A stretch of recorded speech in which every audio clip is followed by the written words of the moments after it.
to get started? I am. All right. I'm assuming Sean is a big yes on that. He's probably typing. Yeah. So, like, I don't have intro music or anything yet because I'm really unprepared and lazy. So I think we'll just start out by saying... You can add it in post. Yeah, well, I'll do that. I'll find something that we can agree on. You can find some sick beats to add in post. Need to find a musician in Alex somewhere to bang something out. But so for everyone new, welcome to the Heroes of Han podcast. This is our first episode. Joining me are my co-hosts, Alex. Say hello, Alex. Hello, Alex. Nice. And Sean. Say hello, Sean. Hello. Obligatory filler statement. Awesome. So in this episode, I think one of the main topics that I really wanted to talk about is all the new changes coming to cargo in what I presume is 323.2. Clearly not in 21 or 21A. If that ever gets released. If it ever gets released. And I think, I mean, at least from my perspective, it all, from what I can see, because, you know, they haven't shared a whole lot of stuff really besides like a couple JPEGs and, you know, whatever they feed to the YouTube streamers. But from what I can see, it all, like, to me, it looks pretty cool. Like, I'm super into like manually loading cargo and stuff. I don't know why, but that looks pretty fun to me. I think earlier Alex was saying it's something. a mind-numbing task. So it's just like, I can shut my brain off for a while, load the cargo, and just go space trucking. Well, yeah, but like I think maybe the defining factor is like the personal hanger, like the instance hanger. So it feels you're not going to get like surprised by anybody while you're doing it and stuff. So it kind of like alleviates a lot of stress. Let's rephrase that. You're not going to get surprised by people you don't know. Right. Well, so like that's the thing is I don't really know how that instancing is going to work yet for like people in your party and stuff. A little bit of a tangent. I did notice that apparently one of the most recent things that was just unveiled to us, I don't know if it was through a leak, through data mining or what, but I saw a screenshot of a PTU build where you are able to transfer items that are stored in your, like, not in your hangar, but I guess, what did they call it? Like your cargo system, whatever the unloaded, whatever the unloaded hangar is, but you can transfer it to anyone that you want. So you can, like, if they have an inventory in the same location, you can just send it to them. Oh, so like if we're all on through the freight elevator. If we're all on Lorvo, we can just send each other stuff? Yeah, so you can like I would, let's say I just got back from looting some big bunker, right? And I've got like 7 crates full of armor. If I put those all in the cargo elevator and then store them, I can then go walk up to the cargo terminal and send those crates, or take the contents out of the crates and send individual contents to whoever I want. So either of you. Well, that's interesting. And that's party members or anybody like? I think it's whoever you type their name in, because it looks like transferring money to people. Yeah, it looks like the same or a similar UI that they have for transferring money. So I think it's just whoever's name you type in. Well, that's interesting because that could lead to like a kind of quasi tier 0 or tier 0.5 trading system that you could receive money and send things to people. You know what I mean? Yeah. So instead of having to go to the person, unload that physical cargo, put it on the ground, wait for them to take it, you can just digitally transfer it as long as you have it in storage. Right. Like you don't have to wait the 30 seconds to fish it out of your inventory and put it on the ground and hopefully it works and hopefully it doesn't phase through whatever you're at. And like if it's a weapon or something, you can actually do it somewhere that isn't like outside of Armistice and stuff like that, so you're a little bit more safe. Yeah, that's probably the big change. Is like you can definitely make secure transfers that way, and also without the risk of them falling through the floor, as you said. And does it have, There's always a risk of stuff falling through the floor. right? And like, I don't know if maybe the leak wasn't, or the image wasn't that in depth, but like, was there any indication that it would happen offline too? Like if Alex just isn't logged in and I send him something? I believe so, because I didn't see any indication on the. I can send you the image here if I find it, but there wasn't any indicator that the player who was receiving the items was online or any type of like status. It just said that they would be receiving it. Well, that's Again, it's probably cool. like the money transfer. You'll all of a sudden you'll log on, you'll go to the terminal for all your inventory and stuff like that for your cargo, and it'll probably just be there, or with a notification saying, "Oh, do you want to accept this?" I will put this one in here. This isn't specifically the one that I was looking at, but this is one of them. Yeah, and so what I'm looking at is what's called the Freight Manager, which I guess is the UI for moving things from what they're calling a warehouse to the cargo elevator. That's what I was looking for. The warehouse. Like you can move stuff from your warehouse to mine or back and forth. Is warehouse like the nomenclature warehouse is replacing inventory? Is that what this is? Yes, from what I understand. The warehouse, as far as I'm aware, physically doesn't exist and might not ever physically exist. It's just replacing the inventory. Nice. It's secretly underground everywhere we go. I wish, man. I pined so hard for the universal inventory we used to have. So much easier, but like, Yeah. this is showing, and if anybody's listening, they're probably familiar with this image anyway. So it just so you can pick it out of the list of other images you're looking at. It's the one that's like orange on one side and green on the other. This one's showing like on the top left and the top right, like small container. So I'm guessing we're inside of a container and showing that you have 1,000 SCU of storage for that small container, which kind of doesn't add up. What do we consider a small container? Because I always figured that would be like the 1 SCU or maybe even a 2 SCU container. Yeah, some of the stuff with this is super strange because like what I don't understand about the cargo in general is how we're supposed to like, especially those little kiosks that they've got set up everywhere. How are you supposed to take out more stuff than you can hold? Because, for instance, let's say you wanted to. Now, granted, I know you could do this with the warehouse, like through the warehouse. But let's say, for instance, you wanted to hand your friend a spare helmet because they don't have one, and for argument's sake, let's say you don't have a backpack you can put the helmet in. Would you have to wear it in order to take it out of storage, or does it like poop it out on the ground at your feet?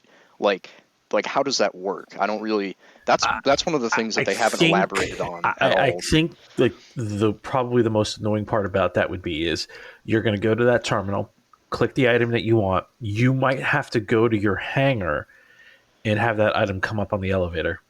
Right. Which, I mean, if we're supposed to be spending all this time in the hangars, I guess that's okay. But really, what this reminds me more of is almost like the stash boxes in Fallout 76, where you can access them at specific locations, and you just have all your inventory at them, which is much like a hangar in this case. However, the difference being is that in Fallout 76, you're limited by weight, not so much by what you can carry. So, in Star Citizen, it's like, yeah, there is some weight to the items, but it's like there's absolutely no way you can fit an entire chest plate like suit in your backpack. Like, that just doesn't work. Yeah, because then it just looks like C-3PO, like strapped to your back. Yeah, I mean, I don't know. I wish that they would revise the weight system, because I feel like you should at least be able to store certain things in your backpack, like a few undersuits, because undersuits can fold up, you know. So if you if a backpack could store like 3 or 4 undersuits and a helmet or two, that would make sense physically, like dimensionally, that makes sense. Have you seen the size of a helmet? You can fit Yeah, maybe if you're I lucky know, but I'm one. saying, like, I'm talking about the medium and large backpacks, especially the small backpacks. You really could only fit what you already can fit in them, plus maybe, like, you know, a couple of clothes or something. I don't know, but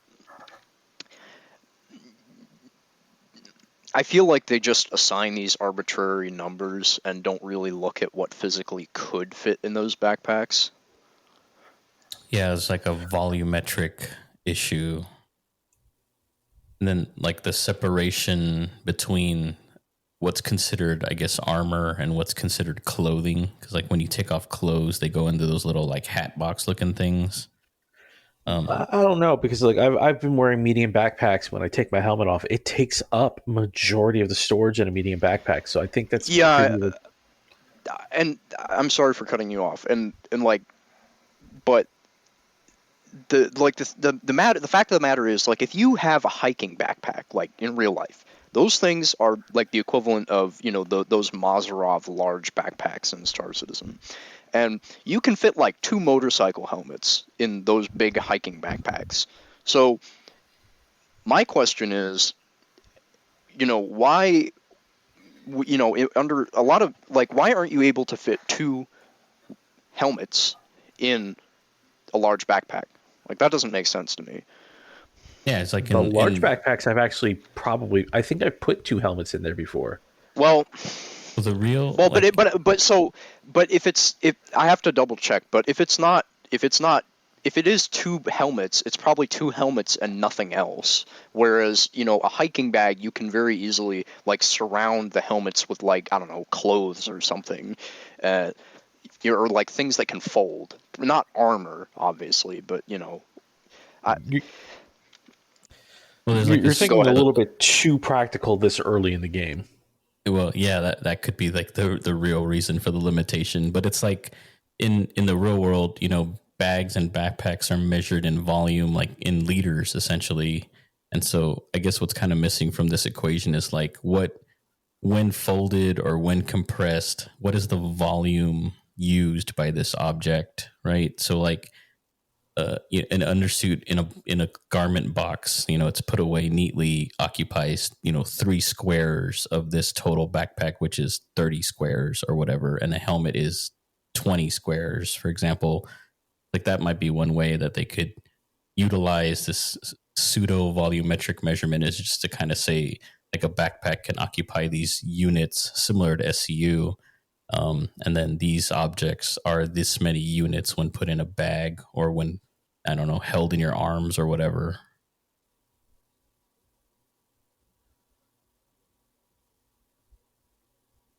You're muted, John.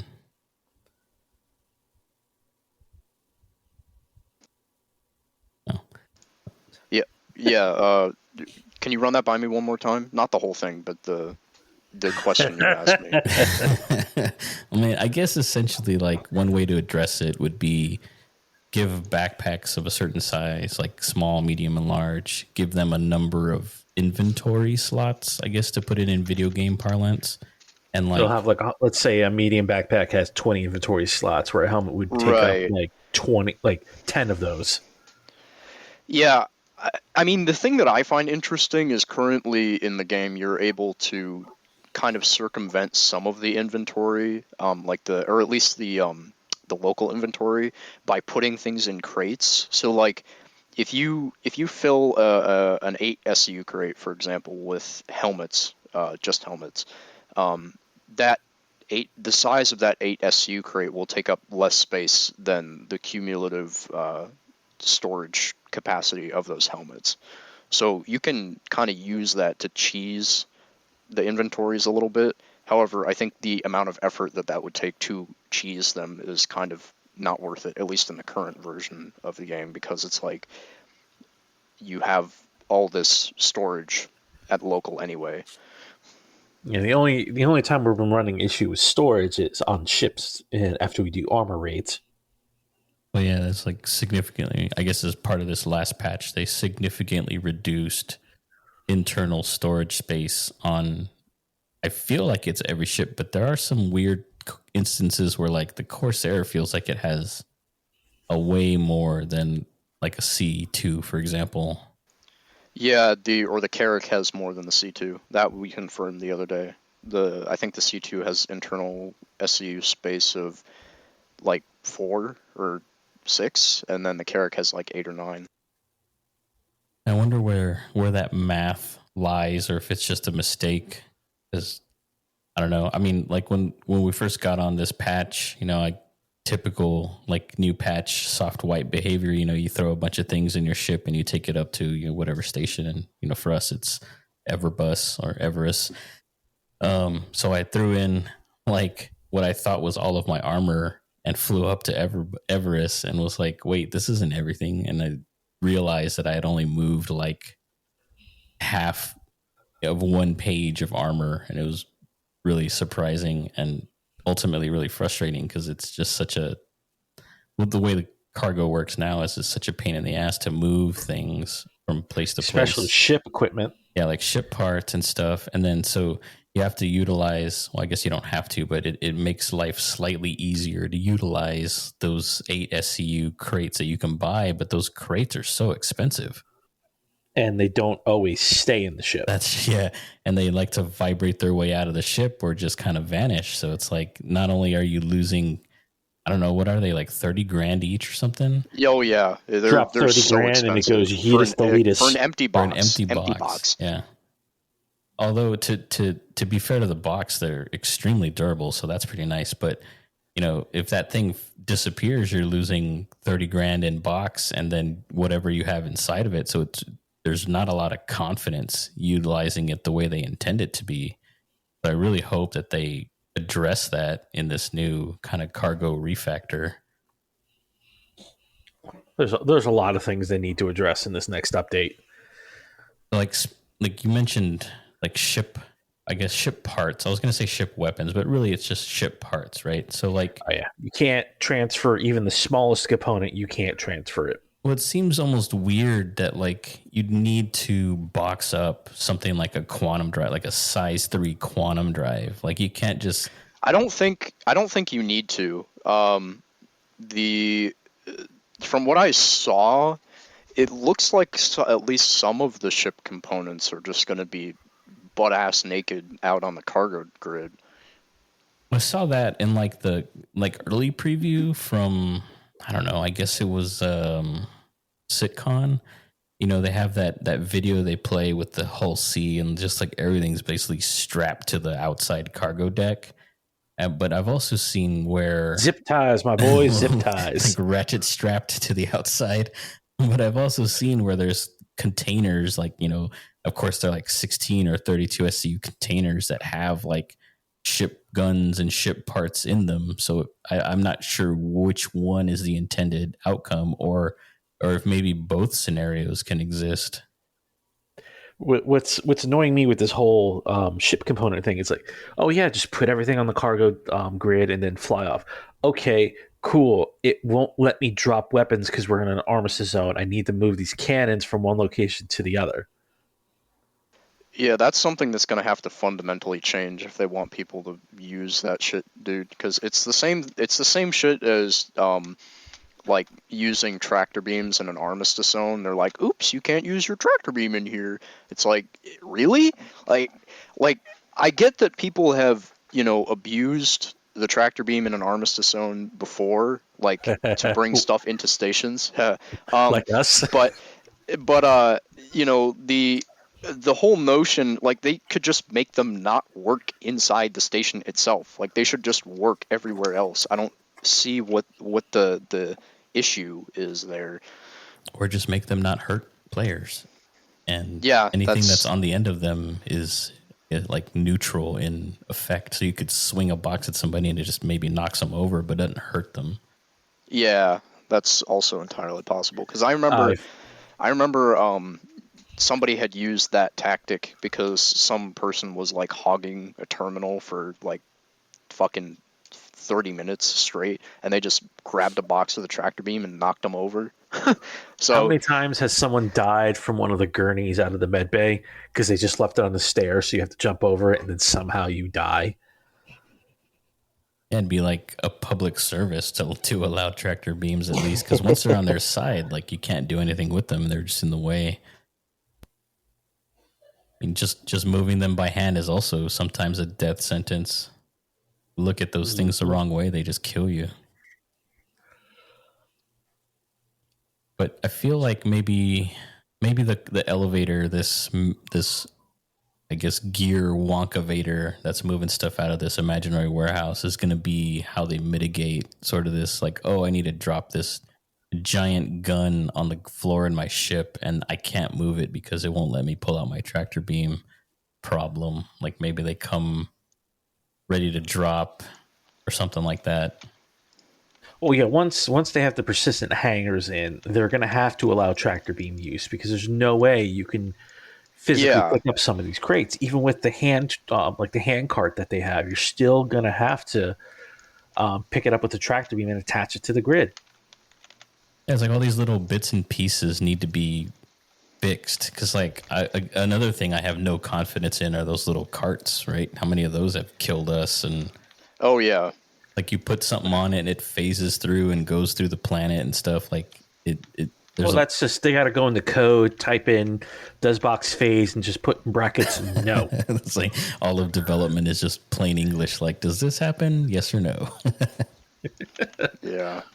Man, no, like, but that's part of the thing too, is I am constantly looking at these systems that they've put in, and it's not that I don't think that they could work, it's that they bring them online too early, and it's, I get that they have to test things, but so take the inventory changes that have happened currently, as those are a really good example, because until the cargo refactor, like the next part of it, comes in the 3.23.1 patch, we're currently at this really weird interval where people just cannot move ship parts, as we've discussed. Like, it's physically impossible to move ship parts from one location to another using a cargo ship. They just don't have enough internal inventory space to And do so.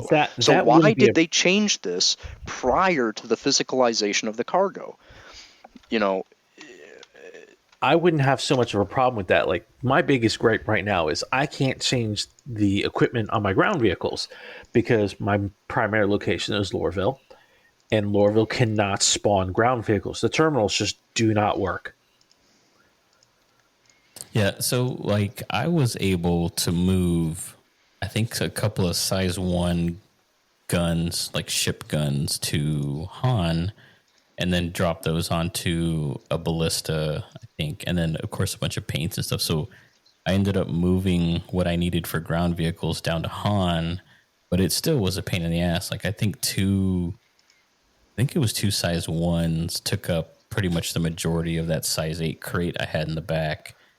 But I don't know how you're able to do like anything bigger than that, or maybe even bigger than size 2. And It's like we know the C2 has plenty of room to put a lot of weapons in that cargo bay. well, like, why can't But you because just it's drop the them on the armistice ground? zone, it's the Yeah. armistice zone, you're not allowed to pull weapons out. But like, Well, what are you going to do it's not with even it? just that. Like, but they also have they also have that thing that says, like, you can't drop parts that can't be held or something like that. Like, they have 2 little messages that pop up. One is that one that's like, oh, you can't drop this because it's a weapon in an armistice zone, and then the other one's like, you can't drop this because you can't drop items that the player can't hold, or something like that. Pretty much what happened was Star Citizen's like, all right, cool. We're going to put this patch out, get everyone used to not having a lot of cargo space. Then as soon as, give it a week or two, then we're going to have the next patch come out. Wait, it's going to be 3 weeks? Okay, that's fine. It's going to be 4 weeks? It's going to be 3 months. You have no time frame when the next patch comes out. Ooh, they're going to be mad. Oh well. I don't even know if it was like that devious. It's just kind of like different teams working Poor on stuff. planning. Yeah. It was just poor planning on their part. And they don't coordinate clearly. Yeah, it's similar in my world of work. It's similar to what, like, basically what we call a pods system. So, like, we have independent teams of people working on a specific aspect of a product. And the problem that I have with pods that I don't like is that the inter pod communication is always terrible. Like, you just don't have time to stop and review with your own pod, let alone other pods. And like to coordinate that number of people is really difficult. And for them, I imagine it's even worse because they have people working in 3 countries, like Canada, the US, and the UK, and probably other ones. And then they've got priorities all over the place. Like, oh, cargo's not working. That's fine. That's fine. We've got space whales. Well, at some point too, you have to be like, well, like we have this big thing coming that's just going to change the way it works anyway. So why dedicate resources to fixing it now? Kind of like the way the Retaliator kind of languished for years. And they were like, well, the reality is we need modularity so that we can actually make the Retaliator the ship it's supposed to be. But we're not going to really work on it until that's ready. And we'll just do it all at one time. That, from a resource perspective, that's like the most sensical thing. But from a player perspective, it's one of the more frustrating things. The whole Retaliator thing, I just laugh at. They're like, yep, you can do missiles, you can do cargo, or you can do habitation pods. And I'm just thinking to myself, there's so many other ships that have more flexibility. Yeah. I mean, I would get a Retaliator just for the torpedoes. I mean, I don't see it being very profitable running cargo on it. It's a warship. And like, it doesn't really even need these other roles they've kind of like assigned to it from, nearly a decade ago. I don't know how old the Retaliator is, but I was telling Sean the other day that I feel like, there's a couple of distinct lines in like ship design as far as function goes. There's like the Freelancer and things like that, the Prospector, those old kind of original generation ships that look and work a certain way and have these like very tight roles. Oh, I got to cut you off here because you mentioned the Freelancer. Have you guys noticed that they changed the rear turret brackets?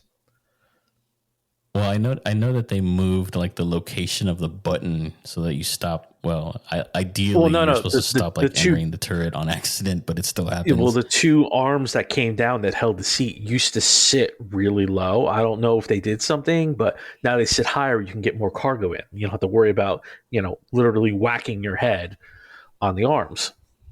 Sorry. No, back to I hadn't noticed that, but I mean, it makes sense, right? It's they're moving to a physical you guys don't world. fly those. Yeah, the only time I'm in a Freelancer is when I'm hanging out with you and you're a Freelancer. Like you took me in that Reliant the other day, and I was like, I don't think I've ever been in this ship. And you got 1 turret. I got 1 turret. It was awful, and I couldn't get out of my seat till we landed. So like that's a big strike on my list of ships that I want, because not only I find them incredibly hideous, but also like I don't see once if the wings are vertical, you're not getting out of the seat. Well, I don't see the value in it. Like, yeah, sure, it looks like what that ship from Star Wars, right? It's a great value B-wing. Yeah, it's a B-wing, right? But like, why? What does it do? Why does it need this? Like, I don't understand the purpose of it. And so I really think of that ship, and it may be newer because like I've only started playing this game in the last 3 years or so.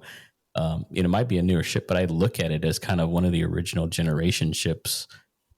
Just these weird, purposeless, sometimes ships or ships with specific purposes that were kind of designed to mimic ships from other universes to like maybe attract people to play. I'm not sure.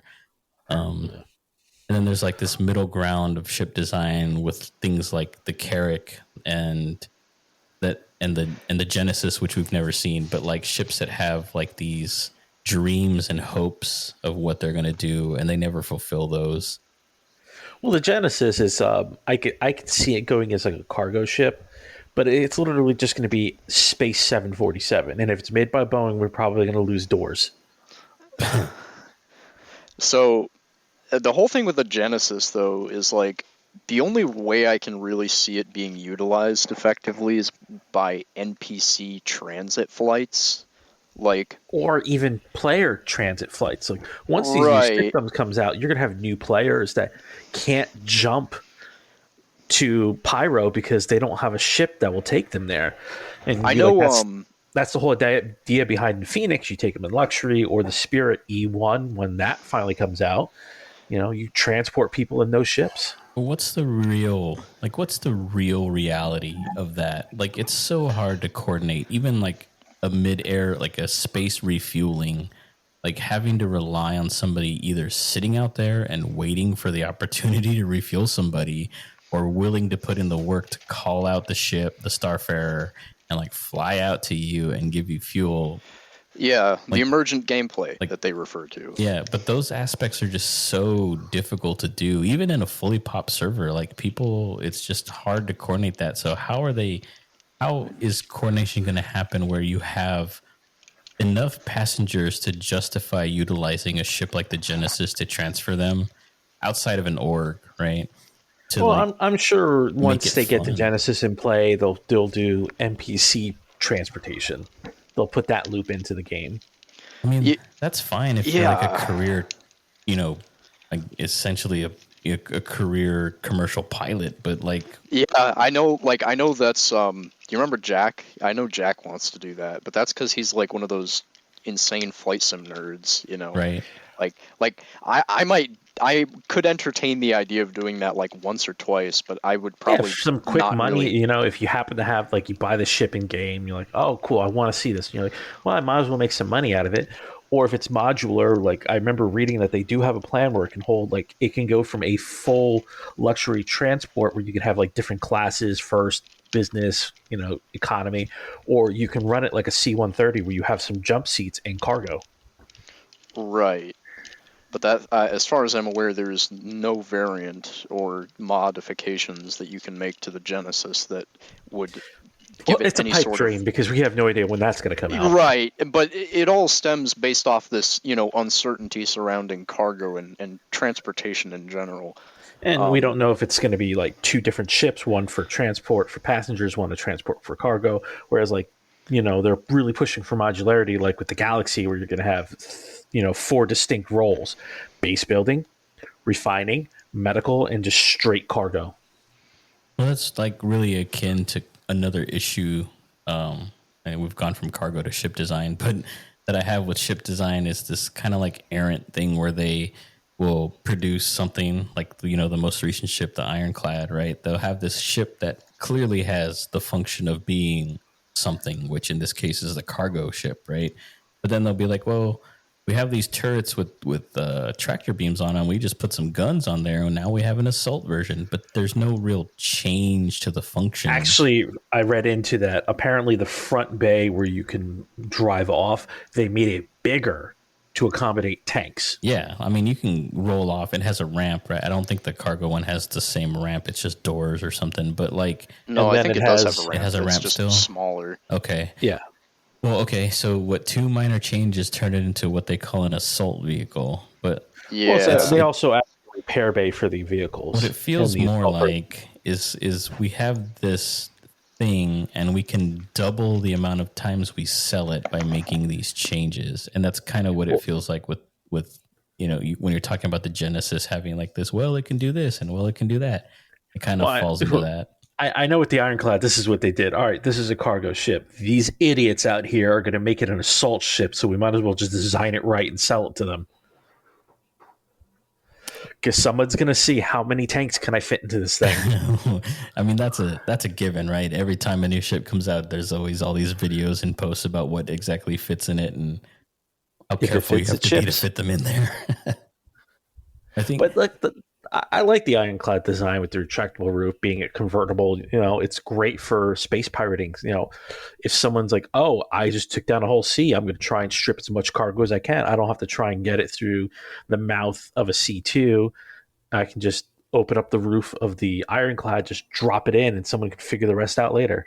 yeah, but I feel like that's the purpose. Like, that's really what it was designed for, is to make loading and unloading really easy. Yeah, and then they probably What? realized like people are going to make this in a ground assault ship and put vehicles on here. Let's sell an assault version that makes it a little bit easier to do. I mean, are they though? Like, I mean, how much of this? Yo, do you have a medevac rescue light that just showed up in your hangar? Yeah, I saw What that is last that? night. It's like a blinking strobe. They had talked about it at some point, maybe a couple ISCs ago or something. I think you set it out when you need medical help so they can find you faster, but I don't know what the purpose of that is, because if somebody has your contract, like they can see your name. Yeah, You what, know, like, yeah, I was just confused. I was like, is somebody had been in my account or some shit? Like, where did this come from? no, I think it's a subscriber flare thing. I'm not a subscriber, though. You're not? I thought you were. No, not anymore, dude. I don't got fucking money to be throwing around like that right now. John living that broke college boy life. Yeah. Pretty much. I mean, noodles all the time. I don't know. Maybe it's just everyone got. Did you get it, Alex? I haven't been on yet to look.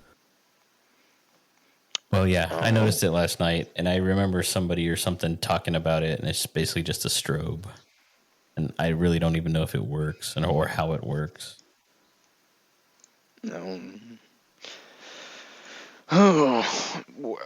Yeah, no, but cargo, weird. There's so much that they have not explained to a point that it leads me to believe that they don't even know how half this shit works themselves. Like, oh, here's a really good question. So how are you supposed to get, like, if you don't, so let's say you have a ship that doesn't have that doesn't have an external locker and no cargo space, right? Yet do you just not have any, like the Aurora? Aurora is a good example. Do you just not have any internal store inventory on that ship, like, at all? Like, Who because it knows? has no lockers? What? Does that mean that now you'll be forced to carry, like, crates externally underslung in order to have any kind of inventory space? And I thought that was a function, right? It's like these things have things they can do, and if it can't do it, at some point it just won't be able to do it. Oh, dude, the Herald is an even better example. Because, yes, I know it's an old ship, but it doesn't have any SU space at all. So if they take away the internal inventory, are you even going to be able to do anything with that ship anymore? Because it won't. I think it has some gun racks, and that's it. Like, it doesn't have any SU, no cargo grid, nothing, and then no lockers. So how on earth would you be able to store anything in that ship? Yeah, I mean that's As of probably right now, the Herald is by far one of the most useless ships in the game because you can't Absolutely, do data but it mining. still does beg the question. Well, one, it is extremely useful for getting out of Orison. But two, like, you have to think about, I guess, the ultimate purpose of it. And the real purpose of it, of course, is like data running and, e-warfare and hacking. So, like, what are You're the not going to be storage carrying needs for cargo with it. those, right? So, like, I mean, I would think that somebody living out of their ship would at least, like, because presumably data running is a lengthy career, right? Like, that now this is going into tinfoil hat territory because we basically don't know anything about data running other than some of the most basic fundamental things. But, assuming that somebody has to spend a long time doing data running, they essentially have to live out of their ship like a camper van. So your ship would at least need to be able to store some level of supplies, Yeah, and but that's mostly going to be food and water and stuff like that, and they have a design that a you have. suit and other things, a couple suits. well, maybe that's like what in instances like this, what it often comes down to is lore, right? So maybe the lore is that Drake doesn't believe in X, Y, and Z, and that's why the ship doesn't have it or whatever. And then the non-professional answer is like, then buy an MSR, right? Yeah, or the non-professional answer is the devs are lazy and don't want to bother with it. Maybe, but like you said, the Herald is an old ship, and it probably hasn't been touched in years. So Yeah, it's probably on the back burner simply because they do not have data running set up yet. So why even work on the ship? I mean, you could make the same argument about the Retaliator, because I mean that is essentially what happened to the Retaliator. They didn't have the what's it called? They didn't have the modularity.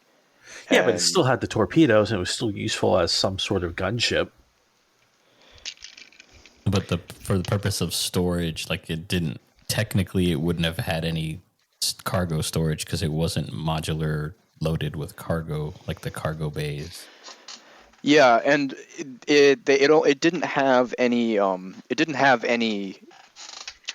what are they called, lockers up until recently. So I mean, I guess that's a fair point, because they could always be something that's added later on. Yeah, well, like especially since the Gladius during Gold Pass, like originally it didn't have those external lockers on the outside in the weapon rack, and they added that.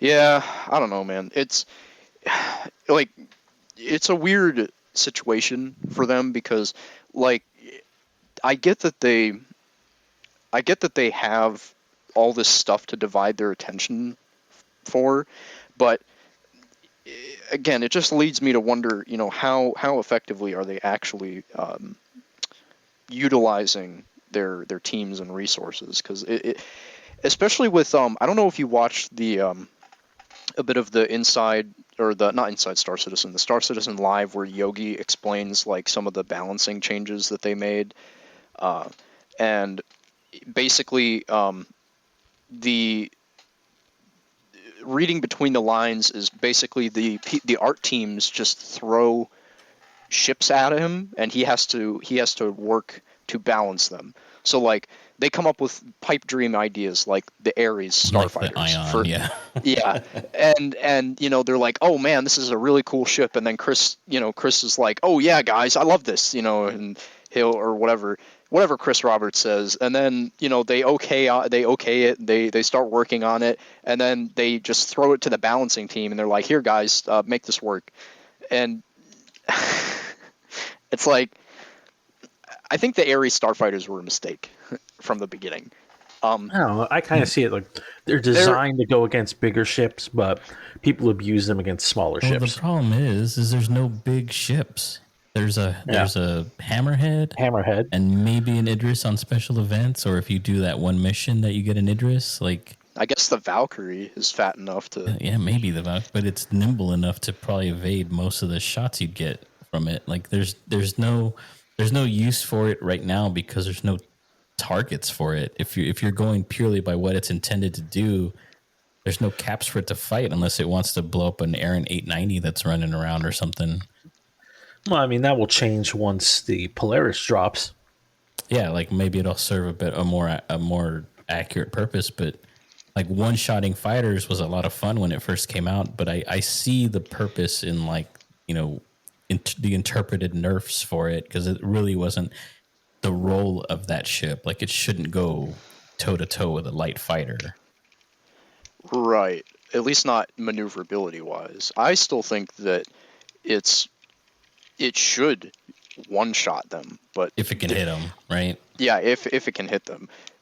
The Ares are in a funky place in general, though, because it's like, well, I don't want to go down the master modes rabbit hole, because both of you already know how I feel about master modes. Actually, you know what? I think maybe you to go down that rabbit hole. This is a good segue, right? So we've talked about cargo, we talked about ship design a little bit, and master modes is a topic that is frustratingly near and dear to my heart. Before we hop onto that, the persistent hangars. Okay, yeah, let's do that. Let's talk about persistent hangars. So, cool idea.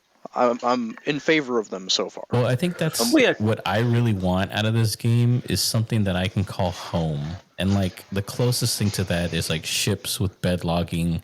But now with like disappearing crates and stuff, like I don't feel secure fully loading up a ship, and then like the problem with what was kind of addressed a couple patches ago, where we could kind of hack our way into having a loadout for the ship. Like we could do the save and have guns and stuff that were like Oh yeah, pre-populated, and I really like that feature yeah, or and I bug. thought, dude, well, even if it was an unintentional feature, I still thought that it was really fair because when you repaired the ship to respawn the personal guns, it would still charge Yeah, you for you them. still paid You for know, it.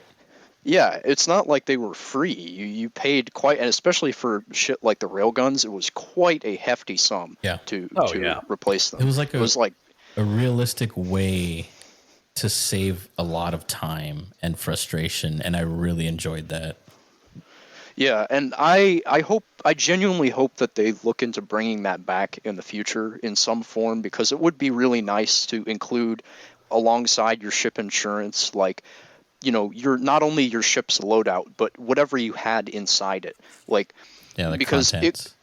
the game could literally just take a snapshot of, or you could even manually do it. Like, you could set up your ship exactly the way you want it in your hangar, and then go over to the terminal and insure the ship as it is right then and there. So, you know, presumably when it got blown up or whatever, you could go to the terminal and retrieve it exactly as it was, with everything, like every little coffee cup or whatever you put in it, exactly in its place. Yeah, and then there's a real I can see the world, like flips. you. I can see the flip side of that though, where it's like someone has their ship full of cargo, they insure it like that, and it's gonna have to figure out I because think the cargo would be different in that sense, because I think cargo insurance would not be the same as like effectively what is loadout insurance. Yeah, well, yeah like if you have, I mean, you guys, I think have both had motorcycles before. Like you can insure just the bike, and you can pay a little bit more for what they call accessories, which is like all the saddlebags and stuff you have on Mhm. there. Like there's a Yeah. real world analog for insuring the other stuff that's in the vehicle, and I don't see a problem with that little bit, that what I view as a small quality of life improvement, that may cost money, but I'm cool paying that. Somebody like me who only has a few hours a day to play, like if you can save me 10 minutes, 20 minutes a day, like I am all for that. I will pay for that. But it's just the problem with that is too many people are going to abuse the system. They're like, oh yeah, I spent days hunting down railguns, stored them in my ship, sell them for double the price to what my insurance costs, and then that's how they're going to make money. They just pull the railguns out, destroy the ship, insurance claim it, get everything back. But what's wrong with that? Like, what's the problem? Because I mean, that's just a market, right? Yeah, I mean, that what that comes down to is another player willing to pay that much for a railgun? probably. It's like The stations don't buy railguns, do they? I don't think so. I don't. I mean, Yeah, no, they don't. They don't. because you I, can't. that You can if you from what I understand is if you can't get it somewhere, you can't sell it somewhere. And so maybe that'll be different in Pyro, because from what I understand, in Pyro you'll be able to buy rocket launchers and railguns. But also, I suspect, Alex, that the insurance rates might change depending on how your ship is destroyed. Well, Yeah. yeah, and like so, if you think about that too, realistically, like maybe there's a penalty for habitual claiming, with a cooldown, because a lot of it is kind of out of your control, right? Like you shouldn't Yeah. be Yeah, permanently punished if your ship keeps blowing up because some guy keeps pad ramming you or whatever. Um, but if you like leave the server and come back, or there's like a 10-minute or 15-minute cooldown or whatever it ends up being, like that would be a little bit more fair. Yeah, that makes yeah. But then I also feel like the flip side. Oh, sorry. The flip side to that is, uh, that probably shouldn't be implemented before the server stability is Oh addressed, yeah, because definitely. yeah, because let's say, because the 30Ks still do happen, contrary to what people seem to think. I've experienced quite a few in this patch, but let's say game 30Ks the 30k protection doesn't work because sometimes it doesn't. And then, the game's like, you know what? You've been claiming your ship too many times. No ship for you. And then you get locked out from your C2 or whatever for 30 minutes, and it's like, really? Well, no. I mean, I don't know if maybe you were saying that's what I was saying, but what I meant was like if you No, I know have what you meant. an increasing I'm just building penalty. off of that. Okay, yeah, but like if you have an increasing penalty for something that's out of your control, like that could be extremely frustrating. So Like if you got blown up 7 times by a pad rammer, and then finally you get out, and then the server 30k'd, and then you tried to file a claim again, and then they locked you out. That was the scenario that I was kind of describing. So that's what I meant when I said I was building off it. okay, That's my bad. Yeah, no, it's just like common sense sort of, and even if you liken it to what's happened in what happens in the real world, like that's a pretty easy way to get these kinds of things figured out because they happen through years of institutional testing, basically. So like our insurance industry exists in the form that it exists because it's existed for 100 years, or maybe even longer. Because if you think about like ship insurance, the colonists coming over, it's the conquistadors or whatever, they had insurance on those ships. So this isn't a new idea. You just need to look at the analog for it and say like, well, here's how we can apply it to this scenario and stuff like that. Yeah, and I'm just looking forward think to the claims adjuster and Star Citizen coming out looking at your ship. So what are these bullet holes? It's nothing to worry about. Yeah, dude, can you imagine if you had to fucking like lead an NPC out to your hangar and they look your ship up and down, they're like, what's happened here, bruv? And you're just like, I don't know, I don't know, some dude rammed me, I think, and you're just like scratching the back of the head because you've been, it's just nervous. You've been like fucking. You load it to a friend who can't fly and just slammed it into the ground. Yeah, or you pull the fat man and just hit the ground at like Mach 3. Classic. There was something. I think it was. Go ahead. Before my train of thought derails. So, what was I reading? That the persistent hangar is basically the size of your hangar is based on the largest ship that you own. Yeah. That's going to be hilarious as hell. People who have like me, I've got the Galaxy and the Perseus pledged. So I have the Hammerhead and then the Carrack. So I have a Carrack-sized hangar, and I'm going to take out a Gladius. So I have this just tiny ship in this giant hangar now. That's pretty much what I understand, yeah. And so, like, if let's say your biggest ship is, I don't know, the MSR, it's a medium-sized ship, and so you end up with a medium-sized persistent hangar. If you get a ship that's larger, it won't spawn in it. It'll spawn in some other random hangar that you have to go to, and I'm not sure. Or do you think it changes your max hangar? From what I understand, at least in what they're testing, so this may not be the permanent reality, but from what I understand is it just kind of puts it in another normal hangar, and that's how you get that ship. Well, at least it'd be nice with the spirits because the spirits keep getting put in too small of a hangar. Oh yeah, that was the thing I was going to point out. Is I'm glad because the spirit that gets put in such a dinky, rinky, small hangar that you clip the wings almost every time on the way out. It's actually a little ridiculous. It's gotten to the point where I just land at an angle. Yeah, or also something I've done is just like park outside next to a landing pad if I'm only doing a quick stop or something, or on a landing pad, because it's gotten to a point where I just don't even want to bother with the hangars. Yeah, that seems to make the most sense for that ship. The other ones seem to be appropriately sized hangars. I also hate the top-down hangars, the vertical hangars. I like on planets they're okay. I don't mind so much, but in space they really irritate me. Yeah, because you never get the right angle. Well, I'm always worried about like going up and hitting something, like some joker that either parked there or blew up there or something. Yeah, I mean that's why I have the ship computer verbosity turned all the way up, because it'll, instead of just flashing a little alert on my screen, it'll like yell at me and say, proximity alert overhead or whatever, Yeah.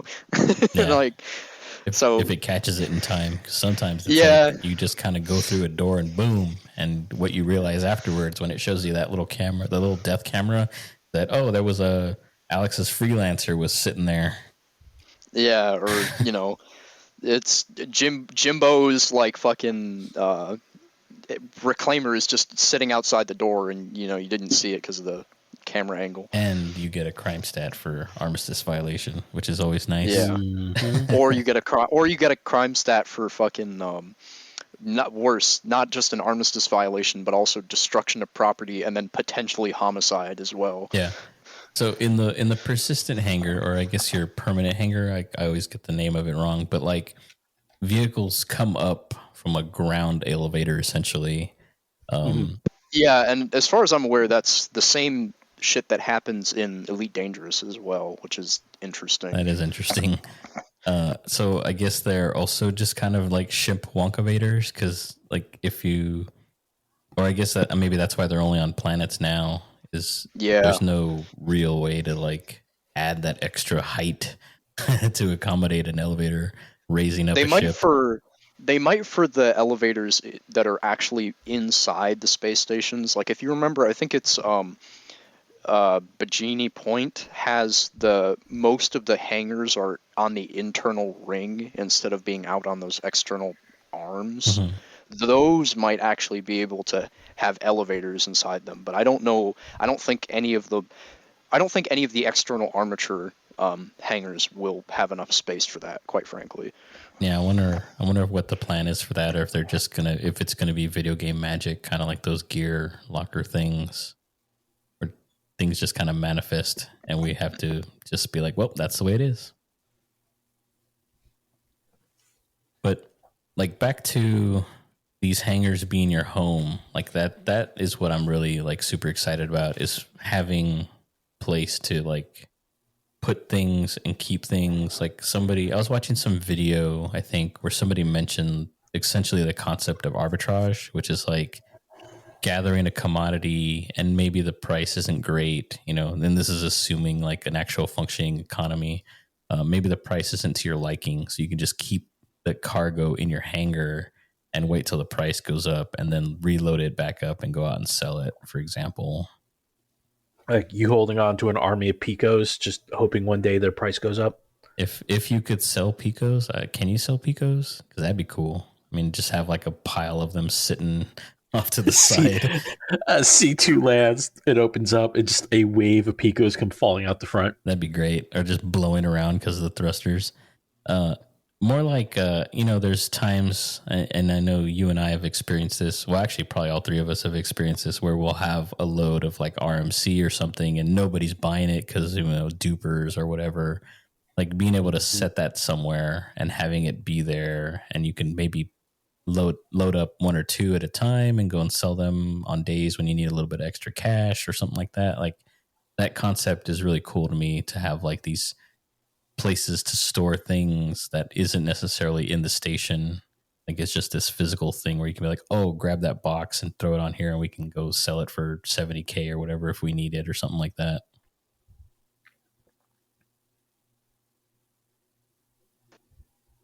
That'd be nice. But Take also, everything you have, just store it. No, go ahead.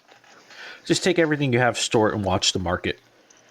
Yeah, and I think if the persistent hangars are actually stable enough, one of the things that I would probably feel comfortable doing, provided that none of the boxes you place in the hangar disappear.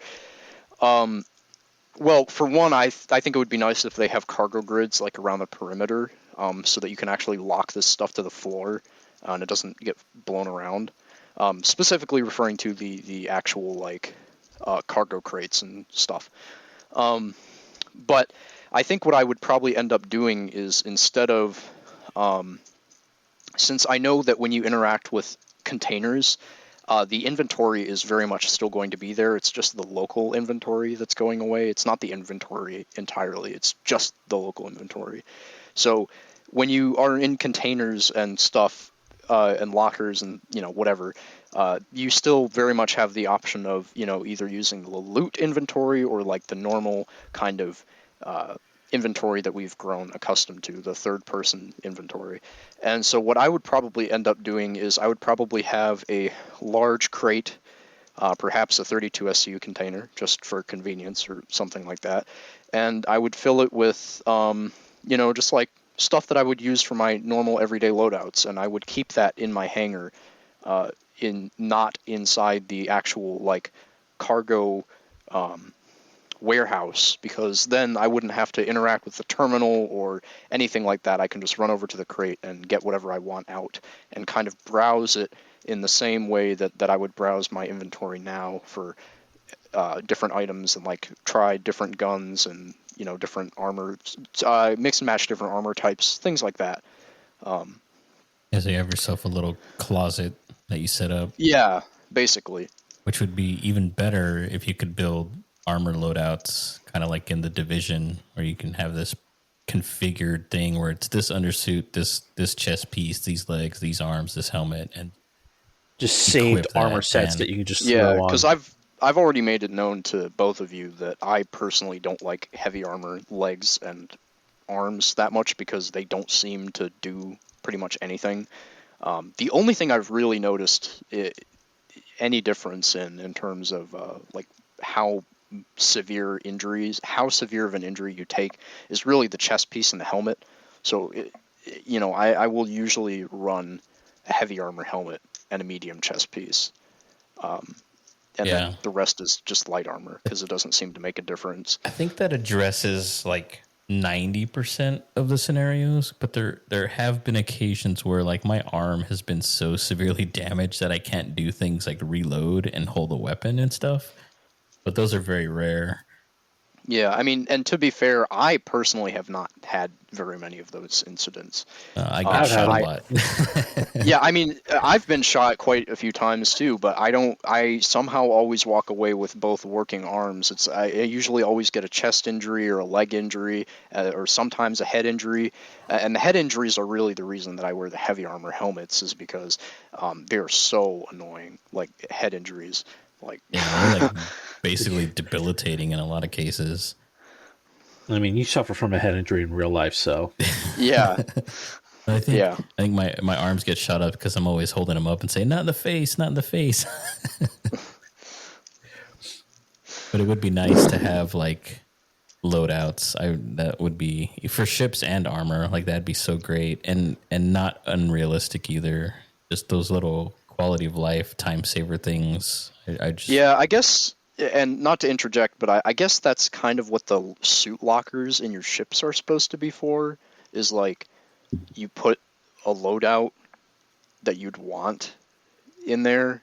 Yeah, but that's so problematic already. I mean, at least the way gameplay is now, like what's the reality of like going through the seat exit animation while your ship is blowing up or on fire, and taking off your suit and putting on another suit? Like it's just so, I don't understand how they plan to make that work. I think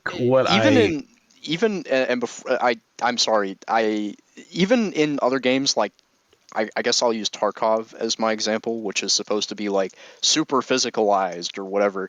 It's probably the closest analog I can think of. You can quickly switch, armor and clothes and stuff, and the only thing that you actually have to do in Tarkov that takes any like long amount of time is manually reloading magazines, and also and I could be wrong, so don't quote me on this, but I'm pretty sure I've seen also people have to manually replace the ballistic plates in their plate carriers.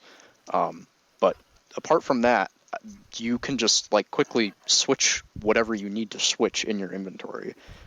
Well, I think I watched one of the Inside Star Citizens. They were talking about their plan is they don't want the ships like to go full death. It's gonna, once it gets soft death, it's gonna take more effort to get it to full death, because let's say you blow it up, there's only gonna be a fraction of the cargo left. There's only gonna be like maybe busted up components. Whereas you soft death it, you can go in there, take all the cargo, kill the people, swap out the components, and take the ship for yourself. They want people soft deathing ships. Is that something that you picked up from things that I've said, or stuff that you've read yourself? Read myself. I can read. No, I'm not saying you don't can't. I know believe I've it. got a Florida education, but I can read. Yeah, but No. even then, like, what? I mean, okay, so say your ship is soft death, and you happen to be in one that doesn't have the 8,000 airlocks, like in a Crusader ship, right? Like, you're gonna spend the 20 seconds to get out of your chair and go and put on this other clothing because. Along with all the other like future Star Citizen conjectures, like you're allegedly not going to be able to sit in a pilot seat with like a huge backpack or stuff, which makes sense logically, but like from a gameplay perspective, like what is the reality of these things happening? Because I feel like for me, it's just gonna be like, ah, well, forget it, I'm dead. Like I'm just not even gonna try. Think about all the sci-fi movies you've watched where they're more realistic sci-fi movies where they'll be in normal clothes and stuff like that, and then they're going to go into a battle. They'll all switch to some sort of spacesuit type gear where they know, like, oh, we can lose decompression. Obviously, like if we're going to go into we know we're going to go into a fight, like on our ship. I don't see any reason for us not to be in suits. I mean, Yeah. Like, that's I fine, think but like, why? So in those movies, like that's what I think is more realistic than what they're planning. It's like, why does it take so long to animate, like putting away the controls on a chair and having it slide back and then rotate 90 degrees? Like, why does it have that stuff? Yeah, like so even in their key bindings, right? They have two exit seat functions. There's one normal one, and then there's one called emergency exit seat that just plays the same animation. I don't understand. Well, maybe I don't know. Maybe it's a They future might not plan, have it but animated yet. yeah. But as far as I'm concerned, what emergency exit seat should do is your character just stands up and doesn't wait for anything else to happen. I would Because I would pay extra. It shows the guy just like fumbling out of the seat, screaming and running out. Like shoving MFDs out of the way. Oh god! Oh god! Yeah, but like that's what I'm talking about. It's like it seems so difficult that I mean, and me, like I probably know me. I was like, I'm just not going to do it if it's harder than it needs to be. So like, I feel like if I was in a ship being attacked and it's about to soft death or anything where like life support is lost or whatever, like I'm just going to sit there and let it happen because right. it doesn't seem Well, the fun plan to is like. like once you go to soft death, you will be depending on the ship, you might have those extra components in there. Let's say hypothetically, let's say you're in the Polaris, you get soft death by a fleet of guys, and they decide to board the ship because they want to take it. Now, some people would have extra components on their ship, especially if they're going to be for a long Or haul. the fuses. Yeah, the fuses too. I just thought about. But most people would have those extra parts because they're not going to be in port for a long time. And you're like, well, screw it. They're not taking my ship. I'm going to fight tooth and nail. Or you just hop in the escape pod and just skedaddle away. Yeah, from a realism slash maybe movie perspective, like that is awesome. I love that idea. But from a gameplay perspective, what does that look like? That's fair for both sides. Because like, I don't know if you guys have seen like that. What's the name of that series? Serenity. They have a movie and all that stuff. But Oh, there's No, a but I Firefly. heard of it. I think I heard it's of an it. episode where they're like boarded by the Reavers and like, there's time between like when the ship docks with it and when the thing comes in and how they have to like break open the airlock and all that stuff. Like that gives them time to react to it. Is that kind of like where this gameplay is going to go? Like, are we going to Well, yeah, have I'm sure even if you're soft death, I'm sure they're going to have some way to bypass the doors or shoot them Yeah, open. I think. because right now No, it's I like think. 5 bullets from a P4, like, and then the Yeah, doors fly that's open, what I was. That's what I was gonna say. Is there should be. It should be significantly harder, honestly, to open the doors on, especially when boarding, like boarding specifically, because as fun as it has been for me to just blast open the Right. doors Like in the we've definitely past, benefited from how easy it is to get on a ship.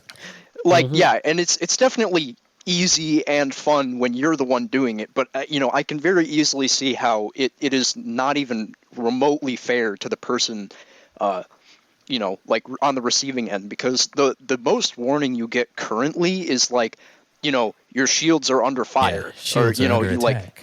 Shield's Yeah, damaged. and then that's it. That's the only warning you get. And unless you're actually like physically near the door, you don't hear it open, you know. And so like like Mike, that guy went, or the time that we got onto that dude's reclaimer, and we were like, oh yeah, we're gonna the one where you got stuck on the floor, Yeah.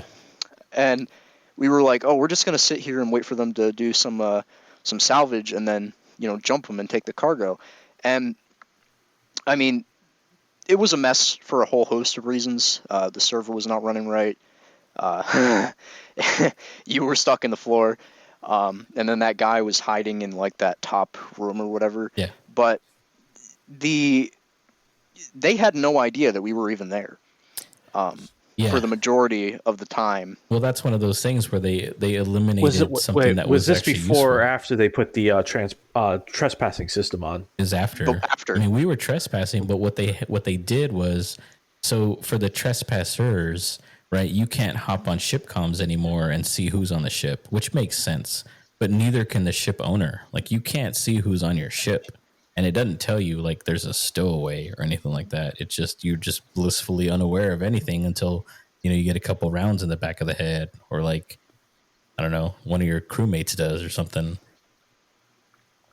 It was. I mean, that's exactly what happened on there. Like, they had no idea what was happening until I gunned down the pilot, and I was like, we don't normally do this kind of thing, but it's like that was way too easy. Like, they had no idea what was going on. And again, I'll say, yeah, haha, hee hee. It's funny, and we definitely benefited from this system, being the instigators or the aggressors in this situation.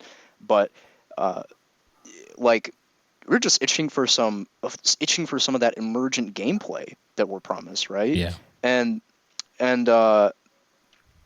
they had no fighting chance. No. Well, that also benefited us a couple times too. Like when we had the Connie that was shot down because everyone was hunting Mike, and that was that Vanguard that showed up, and I just walked right on the back because he left it open. Yeah, he took off, and I just popped him in the back of the head. I'm like, guess we got a ship now. Yeah, I mean, I don't know. Both of those scenarios are like great for the aggressor, but if you think about being the victim, like that really is, basically unfair. I mean, it's not even just about by fairness. Making it lawful to kill a trespasser, which makes sense, right? But like, what? Yeah. How do you know they're even there to know to deal with it? What's that new ship coming out that's supposed to be the boarding ship that has the Legionnaire? Legionnaire. Like, I'm sure once that comes out, once they attach to the ship, and if for some reason you don't see them because you're a horrible player, I'm sure it'll let you know that you're being hacked. I would hope so. Yeah. Like, well, so first of all, I don't even know how effective this is a whole other kettle of fish. I don't even know how effective the Legionnaire is going to be because it is so damn big. It is my firm belief that if it attaches to a ship's docking collar, you could probably just shoot it off with a turret. Like on a Corsair. Like you could just whip the gun around and blast it. No. Legionnaire flies up on Aurora, attaches to the little door right there, and it just takes off with the Aurora. The Aurora can't do anything with it. It's like, you're my hood ornament now. Well, I mean, that'd be fun. I guess you could scrape it on stuff. But yeah, like that. Oh, dude, the fucking Carrack. I just thought about that. Like, they roll up and dock in the Carrack, and the fucking wing gun just slowly turns around and starts unloading on the even boarding the bottom bridge. turret might be able to take it Yeah, out. From dude. what I understand, like part of the whole aspect of like force boarding a ship was like disabling certain parts of it, like disabling essentially the power turrets, to it. perhaps. Yeah, so like that may not. I don't know what the end game is, but from what I understand, that's kind of part of the process is like making it so that you can safely do what you're trying to do.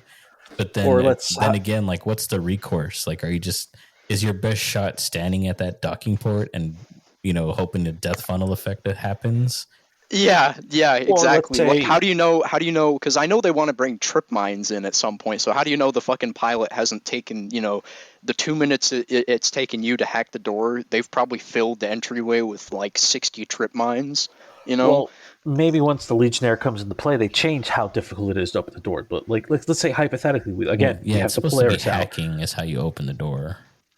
Well, yeah, let's say we've got the Polaris. We disable, let's say, a Carrack, and we want to get on there. It ships in soft death, but you still can't just get on it. Then the Legionnaire comes out of the back hangar, flies up, and hacks the door, and that's how you get on there. You have your team fight to get on. Yeah, It's a little boarding shuttle. and that makes sense. Yeah, I mean, I guess Fingers you could crossed also that's how it board. goes. I guess you could also board in that same sense. You could also board if like take the let's take their new ship, the Drake one. What's it called again? Ironclad. The Ironclad. Michael There you The go. Ironsides. Caterpillar.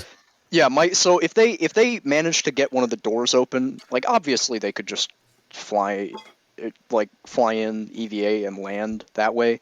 But I would assume that perhaps CIG can see, because that's the other thing is like, how do you balance this? Because if you make it so doors can't be shot open, then how do you open them? Does then They might the only have, way to like, open Yeah, the only way does is a the Legionnaire now. is the only way a Legionnaire, or can you Or- cut them open? Can you use like a or- cutting tool? Or let me get my word in. Or The same system that they have in the Legionnaire that's built into the ship, they might have a little device you use to just hack the door. well, they did demo hacking. I think at 2 sitcoms ago. Remember they had that little room where they showed like putting out a fire and stuff, and they showed hacking, which was Yeah, kind of akin to like Half-Life Alyx, where you're like routing electricity Power. through things. Yeah. Maybe that's the FPS version of that, the accessible You version just for have a everybody. little, instead of like how we always come out, we usually have like a med gun on one hip, a multi-tool on the other. Someone has like a little hacking device that they just plug into the door. Yeah. Or maybe it's the a multi-tool Yeah, attachment. maybe it's just the multi-tool. Or you can just cut through the door and the door just can't close anymore. See, that's what I'm Yeah, I wondering mean, we is have because that like they cutting could. tool that doesn't do anything. Yeah, I mean it does a pathetic amount of damage, but other than that, it doesn't do. I mean, you can use it to open things. It just takes forever because it doesn't do enough damage. Well, yeah, That's how I got remember onto we the were trying to Hammerhead that board one that time. caterpillar that one time, that pirate caterpillar, and we were hitting it with that cutting tool for like 10 minutes and nothing happened, and then you just shot it with a shotgun and it opened right up. Yeah, I think that probably it relates to how there's not different types of damage in the game yet. Like I can't even tell honestly if the bullets are physical or if they're hit scan, because like just of the inconsistencies in how they behave sometimes. Yeah. So from what I understand, they are physical. I think the problem is the server. no, well, essentially yes, but it's what's it called when you're like out of sync? Desync. It's basically Yeah. desync is why they behave weird.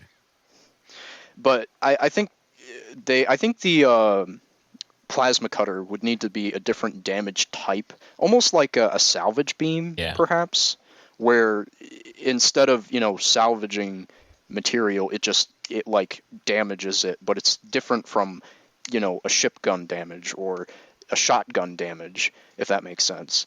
Yeah. It was like there's this Star Wars game on the Meta Quest that has like this little tool you use. I think it's Tales from the Galaxy's Edge. You have this little tool that does 3 things. It's like heat, electricity, and something else.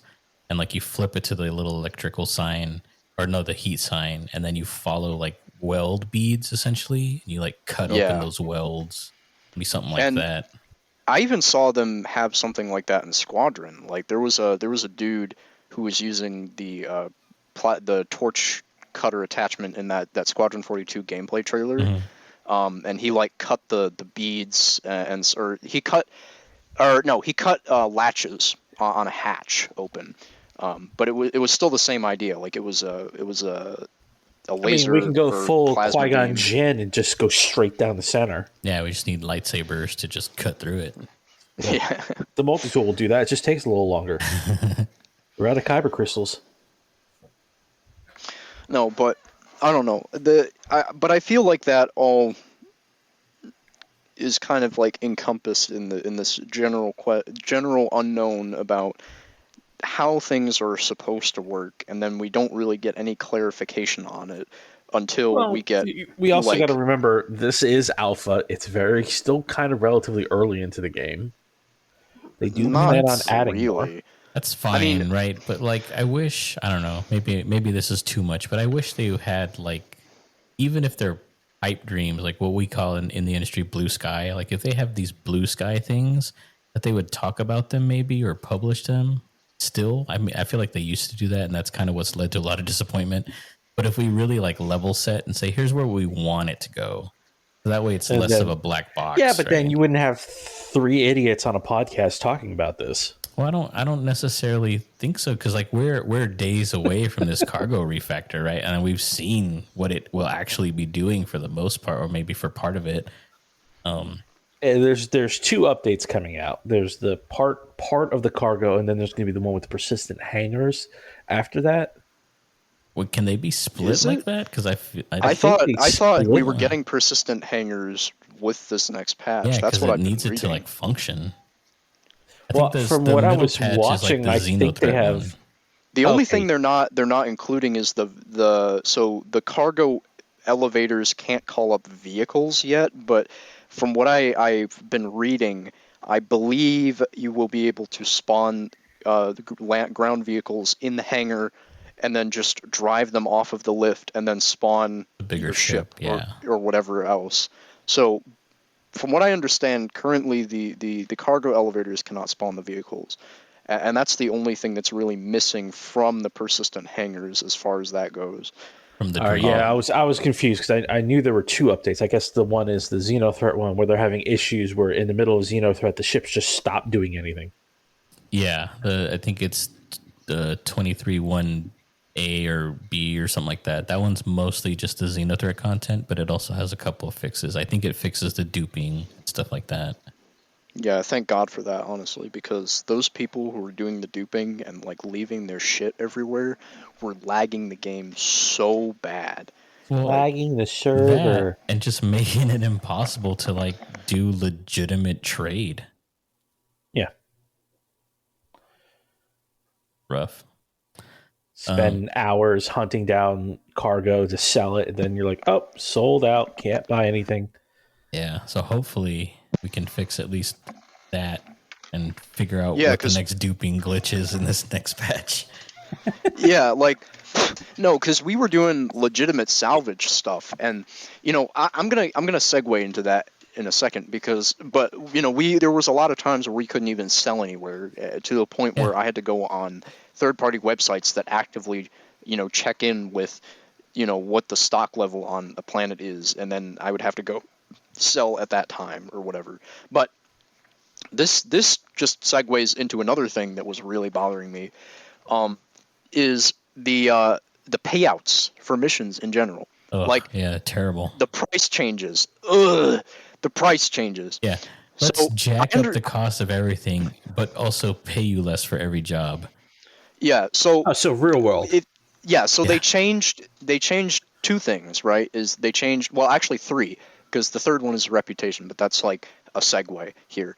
But so the first thing being the payment that you receive for jobs is less, sometimes significantly less, depending on what profession or thing it is. Like, it's almost like they're incentivizing people to not do any of the careers that they want them to do, like, or any of the missions. Like, hey, you want to level up your reputation to do missions at our new facilities and like actually work for the corporations? Yeah, you have to do 950 missions. I wish I was joking. With that corporation to get those higher tier missions that involve the production facilities.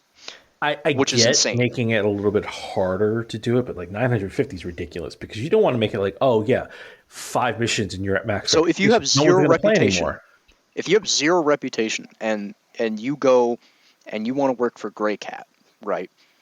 And you say, okay, I'm gonna level up with this company and get some reputation with them.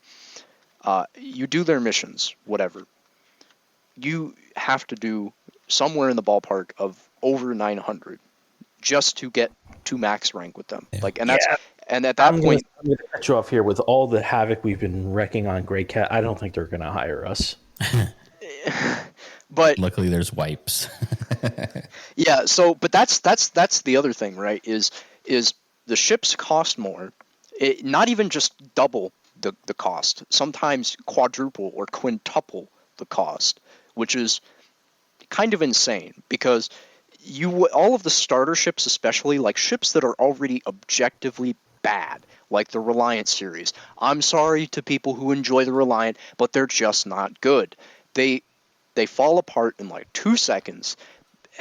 Like the only redeeming quality about them was that they're cheap. But now you can't even say that about them anymore because they cost the same as an Avenger Titan. So why wouldn't you just buy an Avenger Titan? Like, they're already taking ships that are irrelevant and barely used, like the Mustang Beta, the Reliant series, the Mustang Delta, all of the Auroras, stuff that people don't usually have as anything other than a starter ship. And now they're like, oh yeah, so this thing, we're just going to jack the price up for no reason. And the only real things that I've seen reduce in price are like the Pisces Rescue, which makes sense because there was no reason for that thing to be as expensive as it was. And then, it just doesn't track because now there's a huge gap in between, your earning power and what you can actually buy.